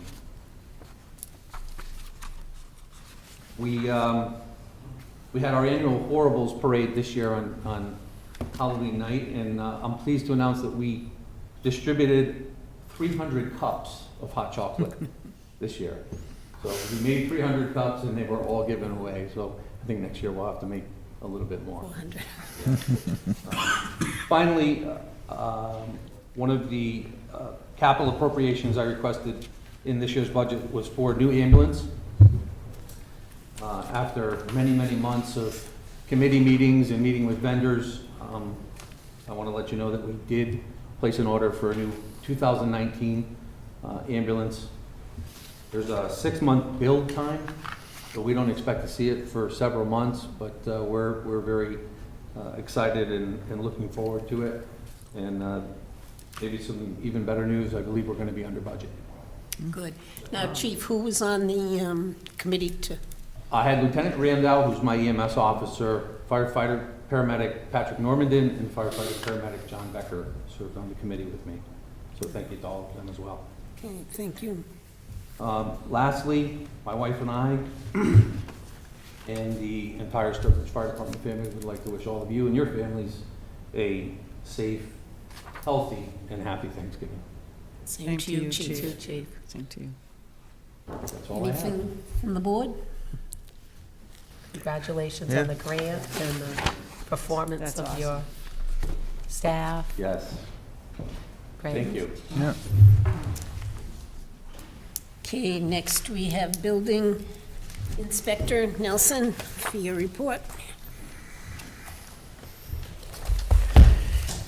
Good Evening evening again. My report, I'll get right to the chase. Usually in the beginning, I tell you my daily operations, but you've heard them enough, so you know I issue building permits, I do reviews, blah, blah, blah. Commercial projects, we'll get to the interesting stuff. Edwards Gas, as you probably all know, the island's been taken down. They're digging up and they're making way for the tanks for the front and everything. 40B project is still on hold. We haven't heard anything from the owner. The last I heard from him, they're hoping to start up maybe in a year or so. Doggy daycare, the old Hebert candy, they're working real diligently inside. They've got a lot of the framing up, the wiring up. Now, if you go by there, you see a sign that says open house December 8th, or at least they're hoping for it. The building department has been working with her. They're really nice people. And what they're going to do is we're going to get a phase permit, and a CFC, an occupancy permit for the first floor, the second floor. The bottom floor, the basement floor, isn't going to be used at first, but it's all a plan so that she can afford and get the business up and running. And I think it's an excellent business for Sturbridge. So we're doing everything we can to be business friendly and work with her. Petro Gas. If you go by there, you'll see the trees cut down. I guess, I believe, I don't want to speak for conservation, but I know they've got a hold on it. I guess they're in a resource area, or they think they are or something, and they haven't released it yet. So I can't issue any permits or anything, or nothing can really happen until that gets resolved. Center of Hope, they're still working on a garage. You see the new windows in there and different things, but I haven't been there recently, but I know the outside you can see, they're doing a little, but not a lot at the moment.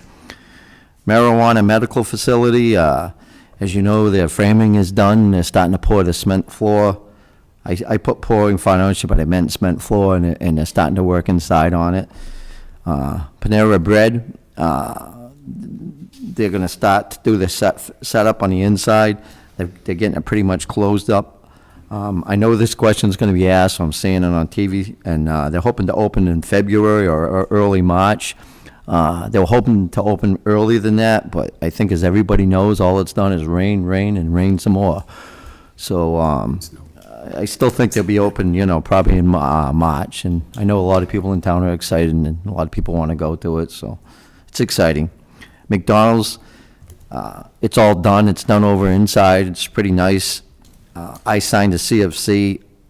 I know planning has to go back, because between the building and the walks in the front of the building itself, there's some planning that needs to be done, and smaller things, but all the safety issues, all the walks, all the handicap parking, everything like that is done. So it's like, I'm going to say 95% done, 97, whatever. Harrington Medical Office Building, and the new building, the 198 Charlton Road. They're hoping to move in December 19th. I've been in there recently. They've got, a lot of the walls up. They're putting the suspended ceilings up now. They're occupying, I'm going to say, 2/3 of the first floor. It's really a beautiful building. We've got some nice buildings going into town. Public House, probably as everybody knows, they're done and they're open. That's a beautiful building too. You walk in there, the finish work and everything. It's just the stairs. I mean, it's gorgeous. They did a great job. I'm excited about Pine Lake, the old Jellystone Park. I kind of listed what is taking place there so far, has taken place. They have a steel building there, it's a maintenance building, that's basically up. Right now, they're just waiting to pour the cement floor. They're gonna, heat the inside to pour the floor and everything. It's a steel building, it's nothing fancy, but it's a nice building. The lower bath out, way down near the little pond they have there, the foundation and it's framed, they've got the roof on and shingled. The resort center, they've got permits for all these, for the resort center. They have a foundation, the beach conference center, foundation, Wright Conference Center. They've got a foundation, Minuteman, they've got their foundation in the pool, they're waiting for final reviews. They've got a total of like 6 bathrooms going up. Altogether, there's like 10 buildings going in there, different sizes and stuff, so in various stages of them. They're hoping to take and be open in, in the spring. They're doing the roads over there, they're paving them with that recycled asphalt and different things, doing a lot of site work over there. I mean, they're moving along pretty good. I mean, their biggest concern, of course, like everybody, we're in New England, is the weather, the frost, but they've got a lot of the foundations in, so, they're on track. Again, the building department, we issued phase permits for the foundations for the same reason, business friendly, get them in so they can work through the winter. So far, the plan seems to be going real well. As far as town administrator TA involvement, I mean, for an interim, I think he's great. If I get any questions, I ask him, he gives me an answer. If he wants to talk to me, he tells me, I go see him, and, we resolve anything with the zoning or anything else, so that's going well, and other than that, I guess that's my report for tonight.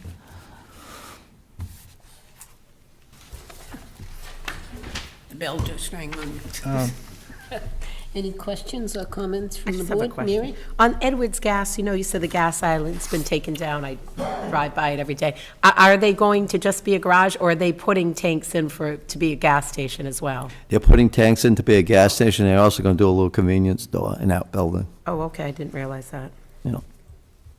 Well, they haven't got their plans yet for that, have they? I think they've been to planning a few times, I'm not really sure, I mean, it's more of Last a, time they hadn't. yeah, you could be right. They approved the moving of things. And Okay. they said they'd come back. Okay, I know they were talking about the Yeah. community, you could be right, yeah. I could be wrong, too. But, So could I. Yeah. okay. Anything else from the board? I still Oh, want Mary? Then the 5 Leaves project, it says hold, tie in it's on hold because of financing? I forgot why. Well, I don't want to say financing, but I think that the tie-ins, they didn't realize how many there were going to be, and they I forgot, it was a lot of money. To tie into the Well, town he- services. Yeah, and each room was a tie-in or whatever. It was a substantial amount of money, and And they did plan on it. Yeah, Yeah. that's the impression I got, The sewer fees are per unit. per unit, yeah. It was what, Mike, maybe 800,000? Yeah, well, it's almost $10,000 a unit, so. And there's it could 100 be- and something Could be units, well over so 800,000 for Maybe, 97 maybe units. 100,000. That's a big surprise for a If you didn't 40B expect it. project. Well, except when you're Yeah, they, planning project, you ought to Yeah, look well. into those things. Are they thinking of Nothing's not free. going forward, or are they still? The last I talked to Andre, and he's the owner, he's the father, he gave me the impression they were gonna do it, but at a later date. Oh. He never gave me any impression they weren't gonna do it, let's put it that way. Yeah, when's And they've done a lot of work to it. When's their permit run out? I'm gonna say, what, 2 years? And when did they get it? It was a while back. Comprehensive They probably got permit. another year. but it can be maybe. extended. Could be Oh, yeah. extended, yeah, No, I know. We just have to go back to ZBA. yeah. And they've put a lot of work into it. He's got like, I don't know, 4 sons or so, and they're real hard workers. I mean, I'm hoping, and I think they will go through with it, I really No, do. it's like a nice project. Yeah. Any other questions, comments from the board? Questions from Nelson? Thank you. Thank you for coming in on both you. issues. Again, have a nice Thanksgiving. Yes, you too. Stay warm. It's supposed to be really cold 20 degrees. for a high. Good. Football anyway, overeating. Okay, next we have Police Chief Tom Ford.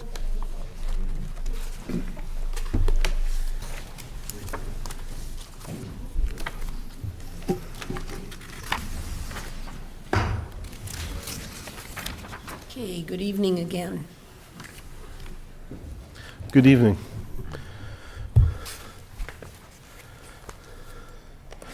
I believe the board has our September report.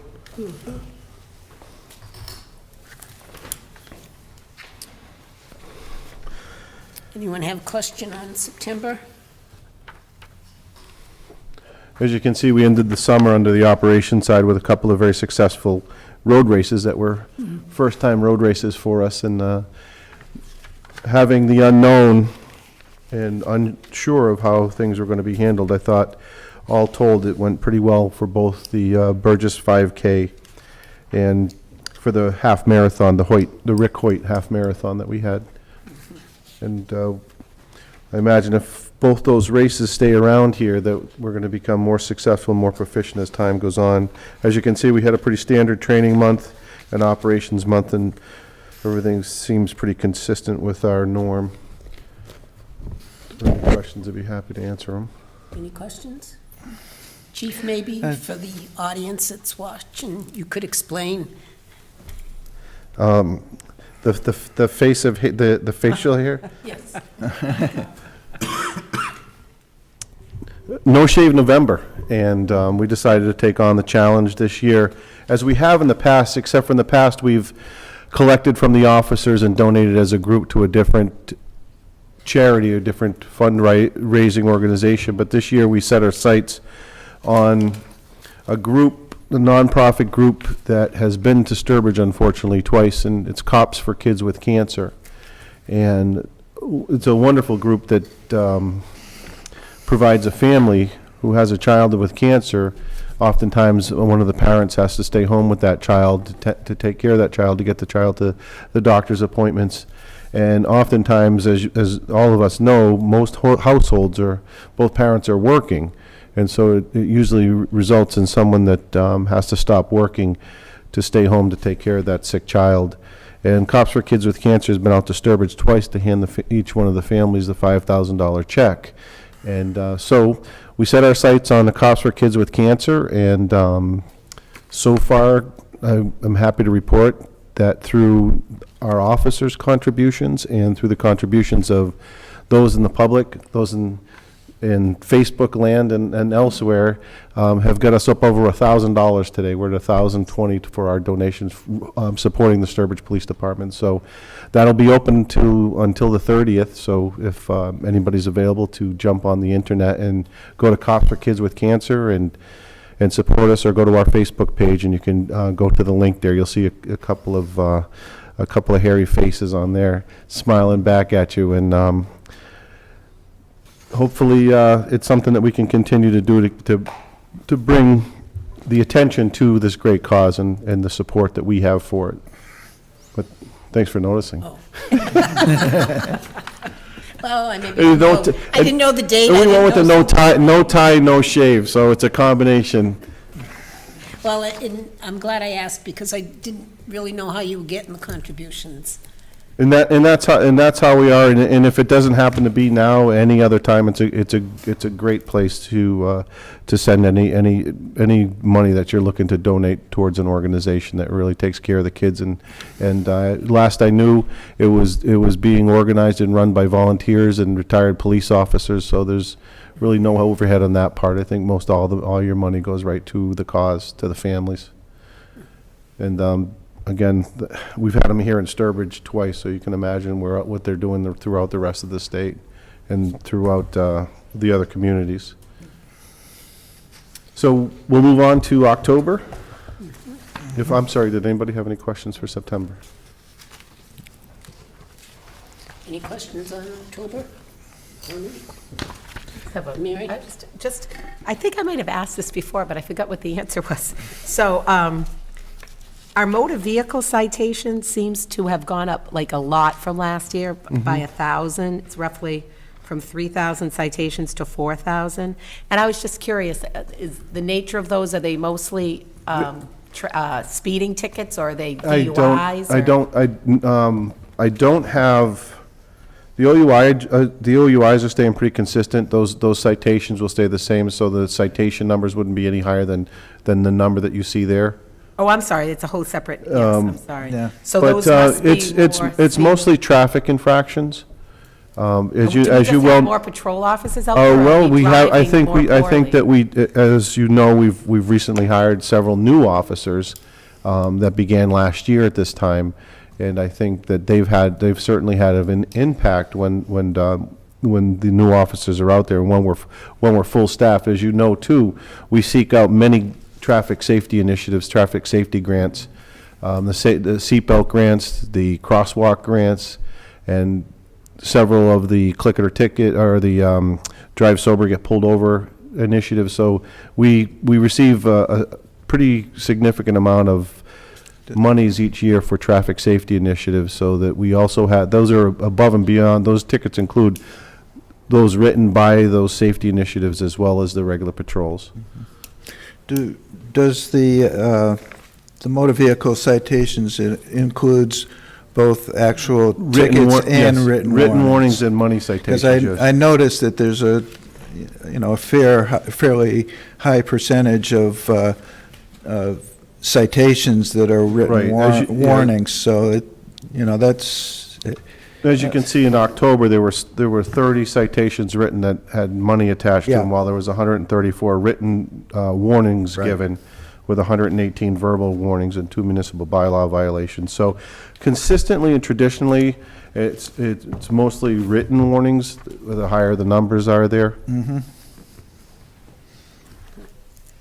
yeah, I had the same concern, but then I looked at the number of written warnings, and it's, And we're pretty consistent pretty with consistently, that, yes. you seem to be doing, considerable We- number of we- written warnings. We want to do a proactive enforcement approach, as we always do, as you can see through our variable signboards. We tend to want to first educate before we have to resort to having to write a monetary citation for any violations. Usually the ones that are written are a last resort. Yeah, I had a general question that would apply to, these reports, both months and actually for the whole year. I was looking at the number of motor vehicle accidents, and there appears to be a lot of them on Main Street in there, and we're doing a roadway profile right now, and part of the data that they'll be collecting is I hate to call them, they're crash reports, not really accidents, but crash reports. And I just wanted to make sure that all of those incidents are in the Mass DOT system. They So are, and the Mass Department of Transportation has a specific section that deals just with the crash reports, and they've been in contact with us, as well as representatives from the DOT regarding our high-volume crash areas, because they've also come out to look to see, why are we having a concentration of accidents that are higher here in this one location than others, so that they can seek out and make those improvements to our roads. Yeah, eventually that'll play into whether we can get funding for And any that- improvements. And that is on display. If you go up Route 148, you can see some of the new deer signs up there. Well, those are a byproduct of our crash reports that indicated deer strikes in those specific sections of roadways, so they wanted to highlight those areas so that people are aware that those areas have a high probability of deer strike. Yeah. I'm just chuckling, I don't know if you saw the thing on Facebook where some lady actually called the police department someplace and wanted to know why they were telling the deer where to cross the roads. I mean, Hey, flashing lights, too. they should put them in crosswalks and things. That's great. It was serious, too. I can't even comment on that. That's great. I've had some great calls, but Okay, anything else on October? Okay, and you're here also with yes. a few other fuzzies and Yes. one clean shaven? Hopefully he starts tomorrow and he'll have a 10-day run. Maybe a couple of whiskers will come out. Thank you, and a familiar face back on October 2nd, Kobe Taitula came before the board to concur in his appointment as a part-time police officer. Since that time, we've had a full-time position open up, and I moved through the town administrator to recommend Colby be appointed as a full-time police officer for the town of Sturbridge. Colby lives in Millbury at this time with his wife and children. Most recently, he was a police officer at the Boston College Police Department. He's full-time academy trained, has passed all his medical, physical, and psychological testing. And as you know from the previous appointment, he was a finalist in our last full-time process. And I make the recommendation through the town administrator, through the chair, that that Colby Titula be appointed as a full-time police officer at a starting salary of $28.27 per hour, with an appointment date effective of November 20th, 2018, with the benefits and rates of a second-year full-time employee, full-time police officer. Okay, any questions from the board? Ted, any comment? Just, I concur with the chief. Okay, someone want to make a motion? I'll make a motion to concur with the recommendation of the town administrator to appoint Colby Titula to the position of full-time police officer, effective November 20th, 2018, with a starting salary of $28.27 per hour. Is there a second? Second. Any discussion? All in favor? Congratulations.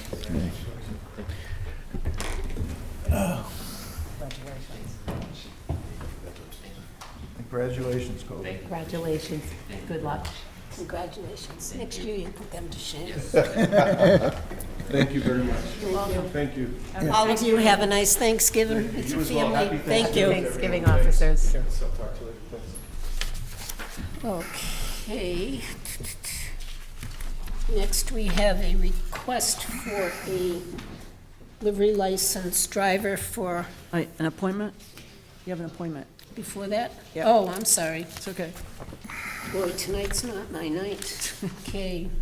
We have a recommendation for appointment of Vincent Lanzillo to the Affordable Housing Committee. Any questions? Ted, will this make a full complement? To be honest with you, I'm not sure. I'd have to check that. Well, if not, it makes at least 4. Okay. Any other questions from the board? Someone want to make a motion? So moved? Is there a second? Second? Discussion? All in favor? Okay, now we have the application for a taxi livery license. The applicant, Charles River Service Incorporated, doing business as Sturbridge Car Service, 2 Main Street. And the driver requested is Jesse Martin from Newton Road, Holland. Okay, you all have the request there? Any questions? Are you Do we- Jesse? Yes, I am. Good, you. No questions? Dude, do we usually get a report from the police It's chief? on the back. Police chief, as I was Turning the page. turning the page, I saw it. So we've got the second page to the, No problem. so no problem. No other questions? Is there someone willing to make a motion to approve the livery license? I'll make a motion to approve the taxi cab livery license for Jesse P. Martin. I don't know, I guess that's it. That's- Period. Okay. Don't need any more. Is there a second? Second. Any discussion? All in favor? Congratulations. Yeah, and then you can start working.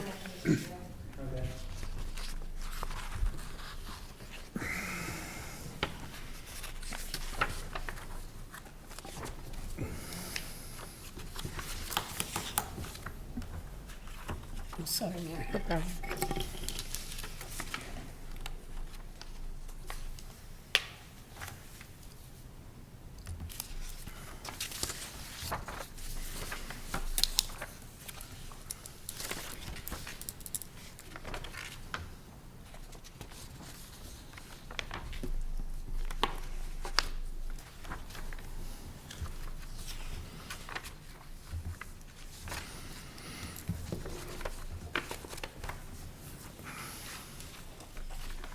Let's see what's next.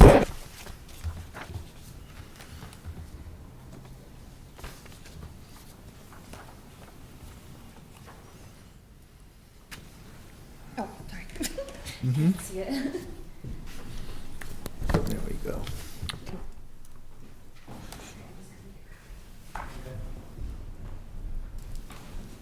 Hope you enjoyed sitting through the meeting for that. I don't mind. That's good. When I go out, I go out the front or go out the back? You can go either. Either Both way. should be open. Mhm.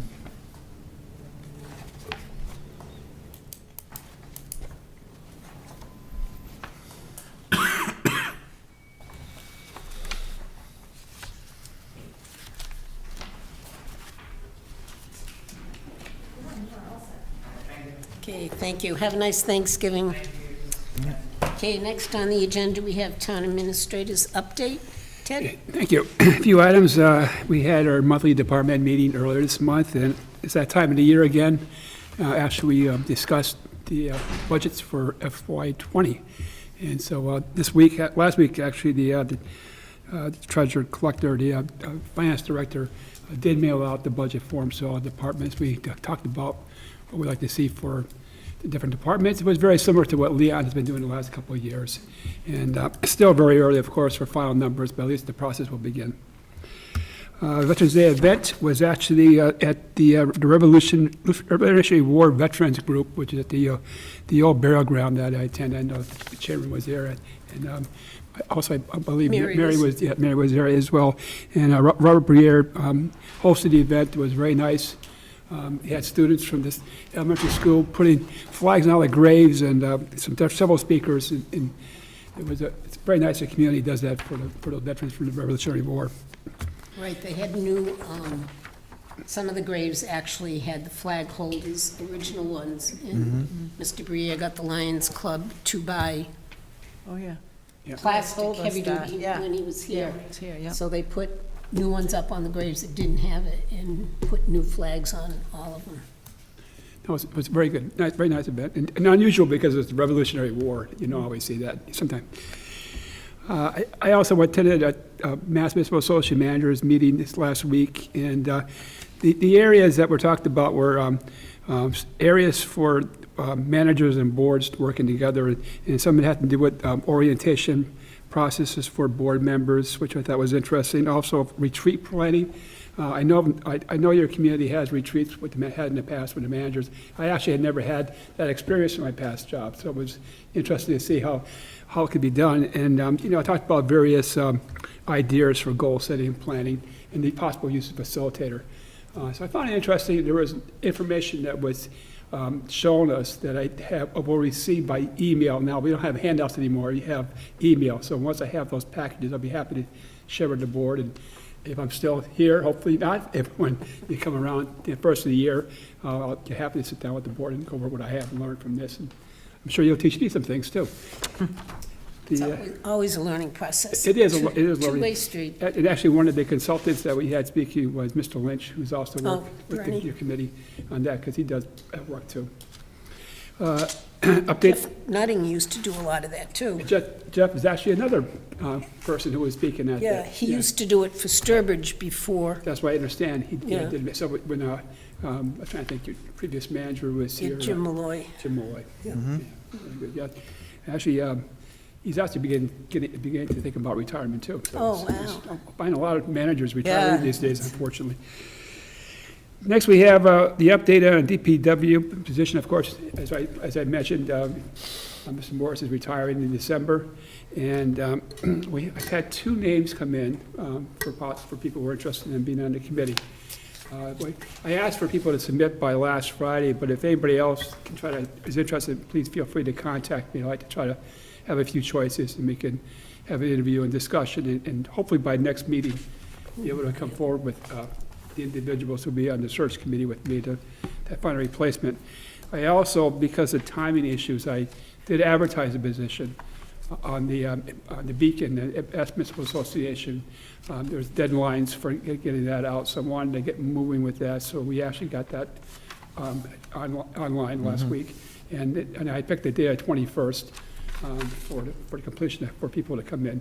So this process will be moving in, and as I said, if anybody interested in the search committee, please feel free to contact our office. And last is the town hall office hours. I noticed also that it was about 6 months ago, I think 5 months, I think next month the board should be making a decision on the town hall hours. You have your Friday morning half day, and you have Tuesday evening later hours. And we had some comments that we shared with you. And so far, it's been working out very well. I've talked to the various department heads, and no one has complained about that. They actually like the idea of the evening hours. A lot of people do that. And so with that, keep that in mind. Next month, I think you can make it formal if you wish to, hopefully. Right, because December would have been 6 months that Right. we've used it. And the other issue I just wanted to ask, to consider the board tonight, is the Friday after Thanksgiving. Now that the town is on shorter hours, half a day, to consider closing town hall. Because I know in past communities that I've worked for, other communities that have the half-day after, and Fridays, do close town halls on that day. Because there is not a groundswell of people coming to town halls. And it's somewhat of a nice morale booster for the employees, especially for non-union employees, which we have here in town hall. So with that, I was going to request that the board consider that tonight. How does the board feel? Day after Thanksgiving. Well, it's kind of, but it's given like an extra holiday to some I know, people and not that's- other people. That's what I was just Union gonna or raise not that. union, It's not fair to everybody. buddy. You know, You'd like to do it, if we had maybe done this sooner, but even then, it's still Yeah, not fair. It's really not fair, and, granted, now they only have the half-day on Friday, but I do know that people have taken personal days if they really want to have Yeah, I it. was just gonna say, or vacation day, Yeah, yeah. yeah, so, I don't know. Mike? I personally don't have a problem with it. In my experience, it's very common in the municipal sector to have this day after Thanksgiving off, but sometimes that's, starts out with union contracts and then everybody gets it. So I know, I've actually had a conversation with one of the town employees that didn't really want to take a personal day or didn't have a personal day, so they could take the day off after Thanksgiving, so I don't have a problem with it personally. Where's this gonna go? Is this gonna come now to half a day on Christmas Eve, half a day on New Year's Eve? I mean, it's gonna spread. Thanksgiving. It's gonna spread, and I think that this may be something we could consider on it as an agenda item down the road, but it's gonna, like Monday is, Christmas is on a Tuesday, I believe, this year, so Monday, we're gonna do half a day Monday? Are we gonna do, let's just go not have it Monday? I mean, I think we need to look at this maybe deeper as a future possibility if we choose to do that, but I'm not in favor of this right now like this. Plus, I'm not too sure, but I think the holidays are all listed in the Right. personnel book. We'd have Right. to revise the personnel Yeah. book and stuff. But I really don't think, as far as a fairness issue, I'm not in favor of it. It's just that the collective bargaining units do have opportunity to bargain, whereas non-union employees do not. And That's right. Yeah, but it's but- still That's not the fair. difference. That- It's No, still not that's fair. true. In communities that do have bargaining units, do And- bargain that, so. Yeah, but we haven't, our bargaining units haven't bargained for it, At this so- point in time, but they have No. other Yeah. benefits, and they have Yeah. opportunity for time and a half, Yeah. Yeah, or double time. That's all, that's my thought. But where That's why does it they don't- stop? But where does it stop? That's my concern. Where does it stop? The only thing though, too, It's is up it to is the a board. little late notice. Yeah. Thanksgiving's in 2 days, and then, we, Okay, well, I hope you consider it for the future, if you don't do it tonight. Oh, yeah, we can. Wait, is there a consent? Because I No, we. I can understand everybody's point. I'm kind of feeling the way Mike does. I don't have a big problem with it. I think it is different. I mean, unions are probably going to get double time for working on that day. So, I mean, It would, yes. we try to be fair, but they negotiate, these workers don't. And And I- they choose that. Do we need a They choose motion? to have the union. No, I don't Need a think, motion? no, you don't need a motion because it's not being done. No. I mean, it seems can- like. you know, we and can look How, I would make the in the motion, future. but how do you feel about it, Chase? Originally, I kind of thought it, the day after Thanksgiving's not really great, but in fairness to, as I think about it, in fairness to everybody, in the holiday being in 2 days, I am against having it off this year. Okay, so I'm not going to make any motion. Of course, you know, I know municipalities are different, but the rest of the world gets It's up and work- goes to work Yeah, Friday. many people work, doctor's offices, everything, yeah, so, and they only work half a day, but unlike, you know, they could take a vacation day if they have them, take a personal day if they have them. And besides, I think if somebody needed the day, they would have planned it by now. Right. And maybe I might go so far as to say to the TA, I don't know what your policy is as to how much notice you have to be given, but if somebody comes to you tomorrow and says, I'd like to take a personal day Friday, I might bend it there and say, okay, versus, you know, it's short notice. Of course, personal days, you don't even have to give a reason why. No, Just- no, it would be Vacation, given. whatever. Yeah, yeah. So, but we'll look into it in the future. As a matter of fact, even when we discuss continuation of the shorter schedule on Friday and longer schedule on Tuesday, I'm sure it'll come up, switching the schedule so that they don't work Fridays, Oh, I'm sure it will, you know, I'm sure it will. so, Okay, okay. okay, thank you. That's my report. Okay, old business. Priscilla? Just a question, and it came because of what I heard on TV just the last few days. Does anybody remember on the board, what was the tax percentage we said we might go with for retail marijuana? Wasn't it something like 3% or something like Yeah. that? Okay. The That's- town of Leicester, for retail marijuana, according to the Boston News last night, is 20% per transaction. But that's Oh, 17 is state and 3 is local. Well, still more than what we're gonna get. No, we're getting 3% local. You can get up to another 3%. Lester's getting 3%, the state's getting 17%. But that still doesn't. No, it doesn't make sense. Something doesn't Something's make not right. sense. I didn't Something's think not, they could get 17 either. I didn't either, You but heard it on the, I heard it on, and was and this is limited why in I'm the just kind of referendum. asking. I Yeah. think we got to kind of wait a day till it opens. Right. But the news was in Leicester, yet, Get your receipt. yesterday Roll it. and today.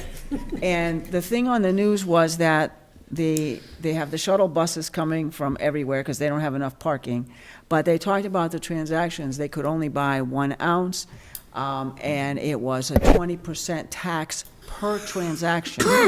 And that's what, I don't remember ever hearing anything like this the when we went through referendum it. limited what the That's taxation would what, be. see, that's what I thought. 3%. Unlike Washington and Colorado and Then California. there's So- another 3% you can get if In a you can community prove agreement. Right. impact to your Right. community. So it could go to But you can't just 23. say, oh, it's going to impact us. You have to prove how it's impacting How it's gonna impact you. So that, you know, maybe you need more police for, You read it in the paper or heard it on the news? No, it was on the news several days, starting Saturday night, and it was on Sunday, and it was on this afternoon's news. I just happened to catch it before I came here, because they're all stationed in Leicester. They're gonna, Yeah. Oh, they're all yeah. waiting for those buses to come in.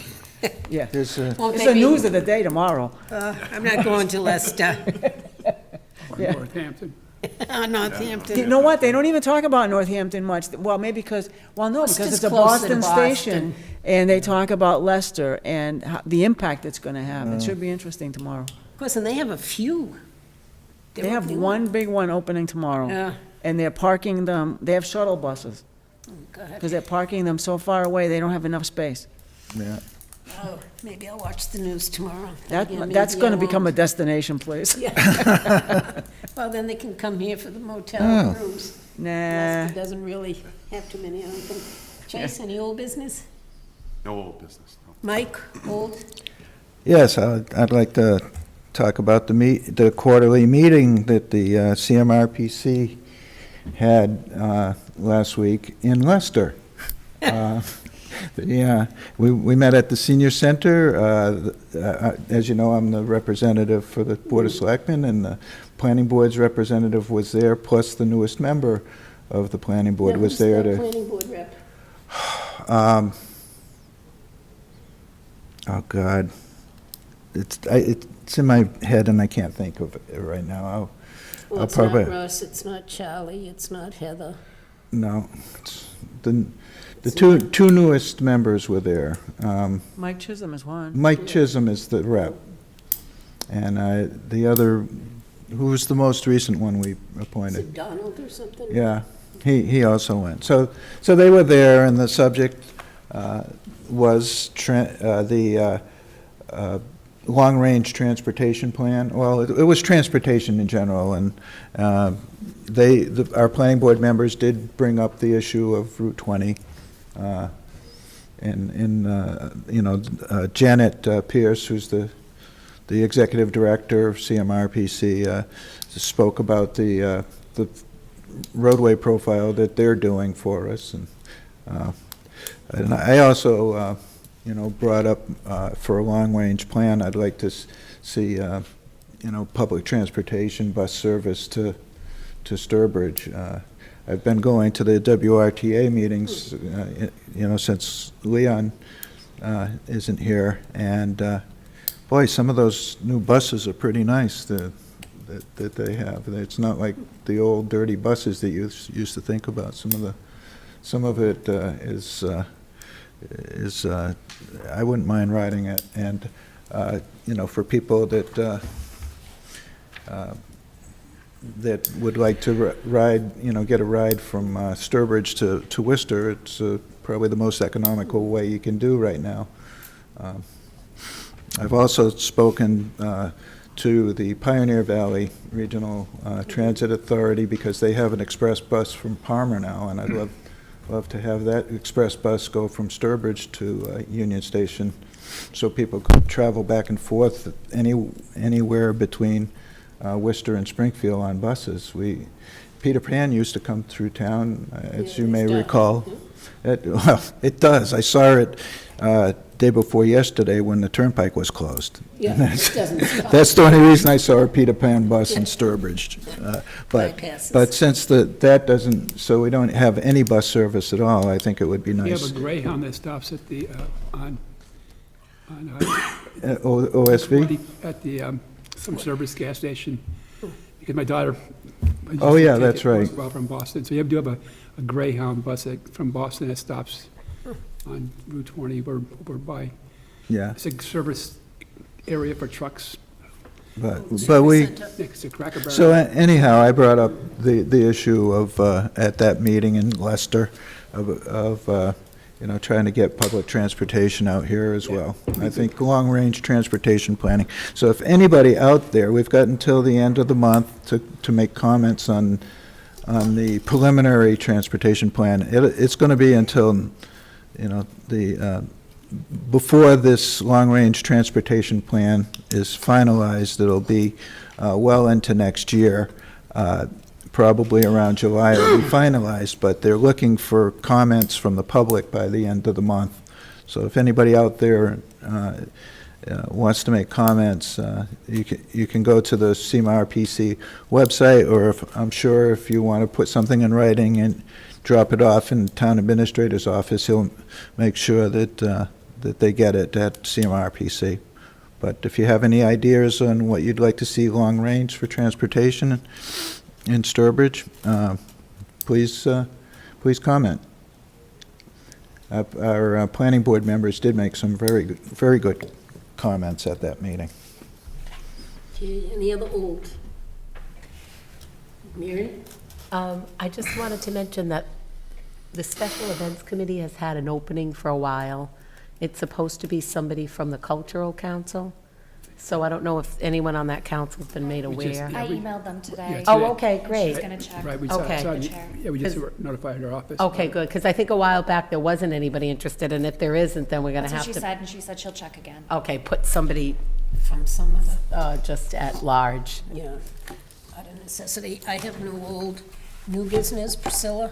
I just have a question, actually, made me think of something, through you, Madam Chair. Janae, did you notify Deb Boyd who the new rep, who the person was going to be from here, or is it something I have to do? Nope, I notified her. You did? And I gave her your contact information. Sweet, So okay, you're all set. great, thank you. Yep. Okay, new business? No.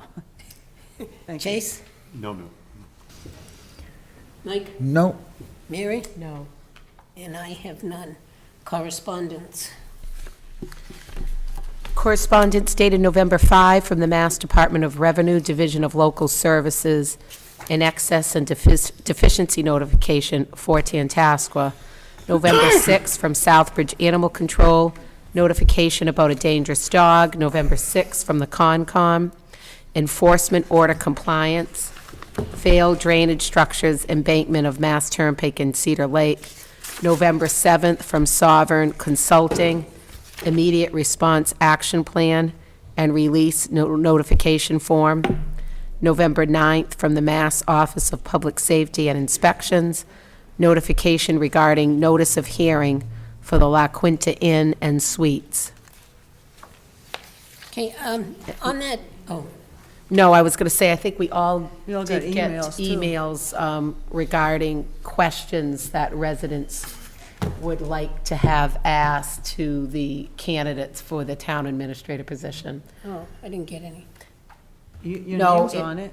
It was sent to, it was Your name was comments on it. about what somebody wanted in a town administrator. I commented to the writer only, and then when he wrote back again, he added my email to everybody, which Yeah, I is didn't really answer. not appropriate. didn't- I answered him, and then you answered a relative of his about, and she CC'd all of us too. It's the same It's the same. family. Oh, Yeah. but it wasn't what she wanted to see. No, there were two different things, but they were Yeah, part of the But two correspondence. different Oh, emails. yeah, but the part about what, oh, well, anyways, Yeah. One person had questions about the, like Mary said, the questions to be asked to The in- prospective candidates. candidates for town administrator. And there was like 4 or 5 questions, and that was the content of that first email. oh, see, Yeah. that one I, You didn't get that one? no, not about questions. No, I apologize. This is, she's from Altruist, I can never say it. Oh, Altruist Brewery, altruist. about Sunday hours, and it fell off of the agenda, so I don't know if we could add her. Didn't we discuss that? Because I knew it had to come Altruist? before the board. Yeah, it does, but I don't thought we remember did it. that. Oh, I don't know, it wasn't in my time then. I don't, Well, I read the request then. Yeah, but I think you told her that they did have to come. Oh, it has to okay, come I don't- before us.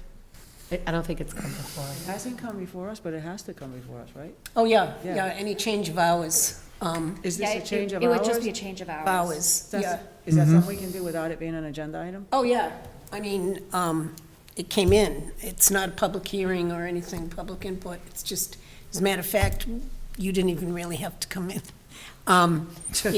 It relates to the Sunday hours, since the state had changed, places that sell alcohol, beer, wine can start at 10 o'clock as opposed to noon time.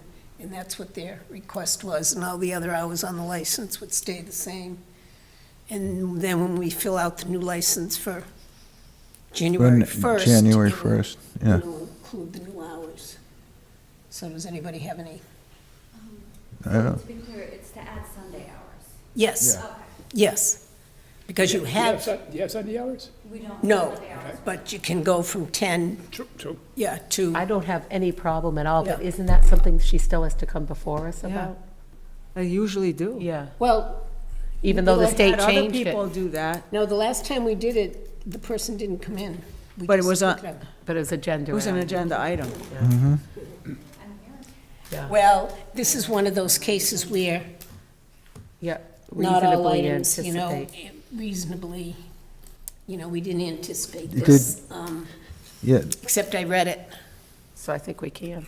Huh? Well, the, Yeah, we have that exception, Yeah. right? yeah. List it- those reasonably. Not all items may be. So you in had fact, read discussed. it and- Other items not listed may be brought up for discussion to the extent permitted by law. Yeah, I mean, I It would, doesn't require a hearing. no, it doesn't require a hearing, so, we can discuss it, well, you can make a decision on it, too. yeah. Um, But I, What specific hours on Sunday were you Yeah, looking what for? Sunday's 12 to 6. Oh, not even the 10? Oh, okay. Noon to 6. 12 to 6. Any comment from the board? Meets the state law. There, to the best, there hasn't been any problems there at all, so I don't see why not. I'll make a motion, if it's appropriate, to extend the hours on Sunday from 12 to 6 at Altruist Brewery. Okay. Any discussion? All in favor? 5 to nothing. Thank you. I thought you were a reporter there. No, I kept waiting for my turn. Yeah, she was waving there. Can I come That's up? so bad. I thought we... Yeah, just sign in and. Yeah. I just had a question, and you probably don't know the answer, Ted, on this dangerous animal. It's Southbridge, but there's a new address listed in Sturbridge. They were in Southbridge and they've moved to Sturbridge, so that was just the. They followed them. She just wanted to let us know the paper trail of what had happened. Yeah. Sounds like It was court. quite a trail. Yeah, quite. Dog's been passed around. I- And I do have a few other, Just, while we're still on that subject, if we could ask the town administrator to ask the animal control officer to acknowledge, like the Southbridge Animal Control Officer acknowledged to Oxford and Rutland the situation with the dangerous dogs. So if our Sturbridge Animal Control Officer could acknowledge to Southbridge at least, or maybe to Oxford as well, where the original order generated, or the most recent order is out of Oxford. So we should just acknowledge that we know that, the situation. Acknowledge to. Yeah, just have the animal control. There's a letter in here from Southbridge to Oxford. did you? Okay. A Yeah, similar, Southbridge Animal Control. Yeah, but just forward it to our animal control. yeah, so our, She's aware. Oh, it was? and what I'm saying is our animal control officer should write a similar letter acknowledging that she knows about it and she's on top of it. Then the dog will behave. Okay. Well, I do have I've had to testify as to the character of a dog before. So I understand. Inside joke, I guess. Okay, I have a thing, Department of Public Utilities, notice of filing in public hearing, Massachusetts Electric and Nantucket Electric. However, written vein, had to be in by Wednesday, November 14th, so that one's, they don't get things out early. Compass, this is from FEMA. Did you get this? Can't say what- Upcoming risk mapping assessment and planning risk discovery meeting for the Chicopee watershed. I didn't realize we were in the Chicopee watershed. We're in the Shetucket, but I'll pass it on to you. This other one, you can probably pass on to the other departments too. It's from Jody Barassa, who is the Assistant Superintendent, said, dear board members, public schools were created with the primary purpose of preparing students to participate constructively as adult citizens in our democracy. For more than a decade, school reform efforts have focused primarily on improving student achievement in reading, math, and science. However, a recent development has brought educated students for civic participation and engagement back to the forefront. I write to you with the overall goal of civic education in mind. The true intent is to provide young people with experiences to acquire and learn the skills necessary that will prepare them to be competent and responsible citizens throughout their lives. Presently, the Tantasco Regional School District is seeking ways to engage our youth, aged 13 to 22, in specific activities through their local government, two locals. Some ideas that came to mind are job shadowing on conservation projects, understanding the functions of a recycling center, speaking to students in class on how local bills are passed, and many more. We certainly welcome any suggestions you may have and look forward to hearing from you regarding them. Maybe you could just let the departments know if they would have any interest in having somebody come in, or if they'd like to go and talk to a class. Okay, approval of minutes. We have the minutes of November 8th, 2018. Okay, on page 3, Janae, I'm sorry I didn't get this to you. The last motion down at the bottom, to approve the logging permit for James DeMayo, and it should say with conditions. Okay, does anyone else have anything? Date should be November 5th. Is that when it was? What, that's a Monday. Yeah. Oh, Not yep. November 8th. I was probably working on it on the 8th. You read more carefully than I do. Yeah. I don't even look at that.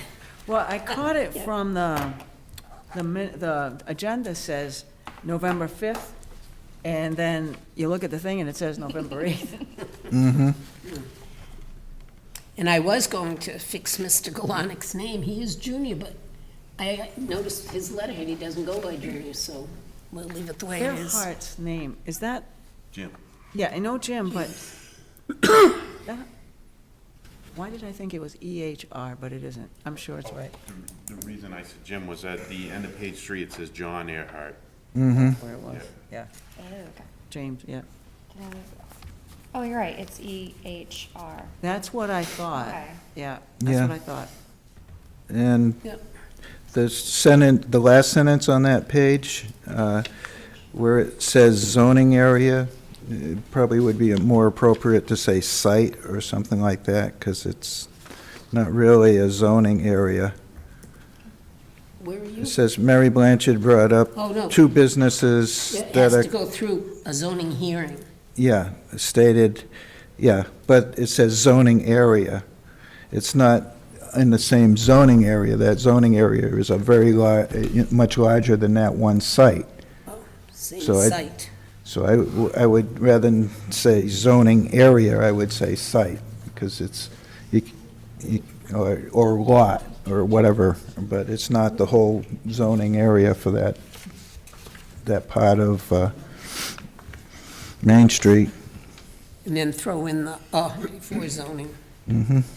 Okay, anything else? Is there a motion? Yeah, up above where it says, under the public hearing for the forest cutting, Which and page? and it starts out M. Supernaut, it's about 2/3 of the way down. Yep. M. Supernaut stated that there should be coordination between school buses from Holland and Sturbridge and the logging trucks. I was trying to make the point that they should contact the town of Holland school buses to coordinate, because they go through there, as well as Sturbridge school buses. So you picked up, like Priscilla said, that Earhart was spelled wrong, and it's James, not John. Yeah, I You think picked that- up on that, too? Okay. Okay, anything else? Is there a motion? to approve? I wanted to, on page 4, J. Hart, the very first sentence, J. Earhart argued that Kasim's, with a apostrophe between the M and the S, and then that same sentence, it uses the word shouldn't twice, and I wanted to ask Mary Blanchard about that. I'll have to read it. License should be given back. And, well, Mary's looking at that, the very last of that same paragraph, it says logging company, and I think it should say tree service company. Yeah, those 2 shouldn'ts are okay there. Okay, it just seemed awkward to me, and I don't know enough about it, so I figured I'd ask the expert. 3rd grade. Good enough for me. We all have to start somewhere. Okay, anything else, Mike? Wow, a lot of mistakes this time, huh? No, it's not mistakes. There are little things. I usually try to Yeah, get them in, but At the, where I was talking about the lemon law violation, I think that was really what I had said also there was, after that, the sentence that M. Supranat asked about his request for the lemon law, I would like to have in the minutes, M. Supranat stated that Trooper Johnson had promised to get back to the Board of Selectmen regarding whether the salvage vehicles had ever been inspected at a Massachusetts salvaged vehicle facility, of that Massachusetts salvage vehicle inspection facility. Also, in the second paragraph of that same page, ZBA rather than ZBU. oh, yeah, that's one I had too. And that's it. Is there a motion then to approve as amended? So moved. Is there a second? I'll second. Second. Any discussion? I raised my hand. All in favor? Okay. Yes. Okay. Citizens Forum? Motion to adjourn? Well, just Oh, one okay. second. You people all get this too. Yes, This is the second time we've gotten this, dry hydrant. for Big Allen. I didn't I- get that. Oh, no? No, It came with our packets. Yeah, I didn't, it wasn't in mine. Could have been in after you picked up. No. I picked up twice, so I don't know. Oh, I picked up. But we can get your copy, but but we've, this takes a lot more than just a request, you know. I think, What? really, this is the second time. I think personally, we should ask our fire chief to provide a written comment on it, opinion, because he's the expert. And if he doesn't think it's a good idea, I'd like him to set forth his reasons, or if he thinks it's a good idea. But I really Dry think, hydrant. yeah, I really think that he needs to, He needs to Address input. We need input from, well, DPW. yeah, I mean, DPW also, It's not going to because, be a cheap thing, and the town's Yeah. not going to pay for it. I mean, right, but I mean, they've got It all could be- their facts laid out, so I think the department heads have to. Well, he's got a lot of, I'm not saying they're Might correct. be. I'm not saying they're correct or Yeah. incorrect, but I do think something like this should be directed to the department heads for them to, we need Answer a lot it. of input, Yeah. because, you know, costs, first of all, you can do a betterment on the properties that it would affect. And he's writing it as one member of the Big Alum Lake Association. He is the representative, but nowhere does he said, you know, say they had a meeting and they voted overwhelmingly, and they have emails and stuff, so we need a lot Yeah. more on this, but it is the second Yeah, he stopped by the office and asked me to. time. right, Yeah. but I mean, in his, he does say the Lake Association fully supports this concept. But in any event, he did bring this forward one other time, and I do think that I do think that I want input from DPW, but especially the fire chief, rather than just filing it ourselves. I think that the residents deserve an answer as to why it is or isn't a good idea, or that kind of thing. Well, even. Because we didn't do that the first time he came No, forward. but even if it is a good idea, we need a lot of Yeah. information. on Without radio. doubt. Now, can I make my motion? Yes, Motion to adjourn. I'll second. Well, that's twice tonight. Any discussion, all in favor? So you must have this.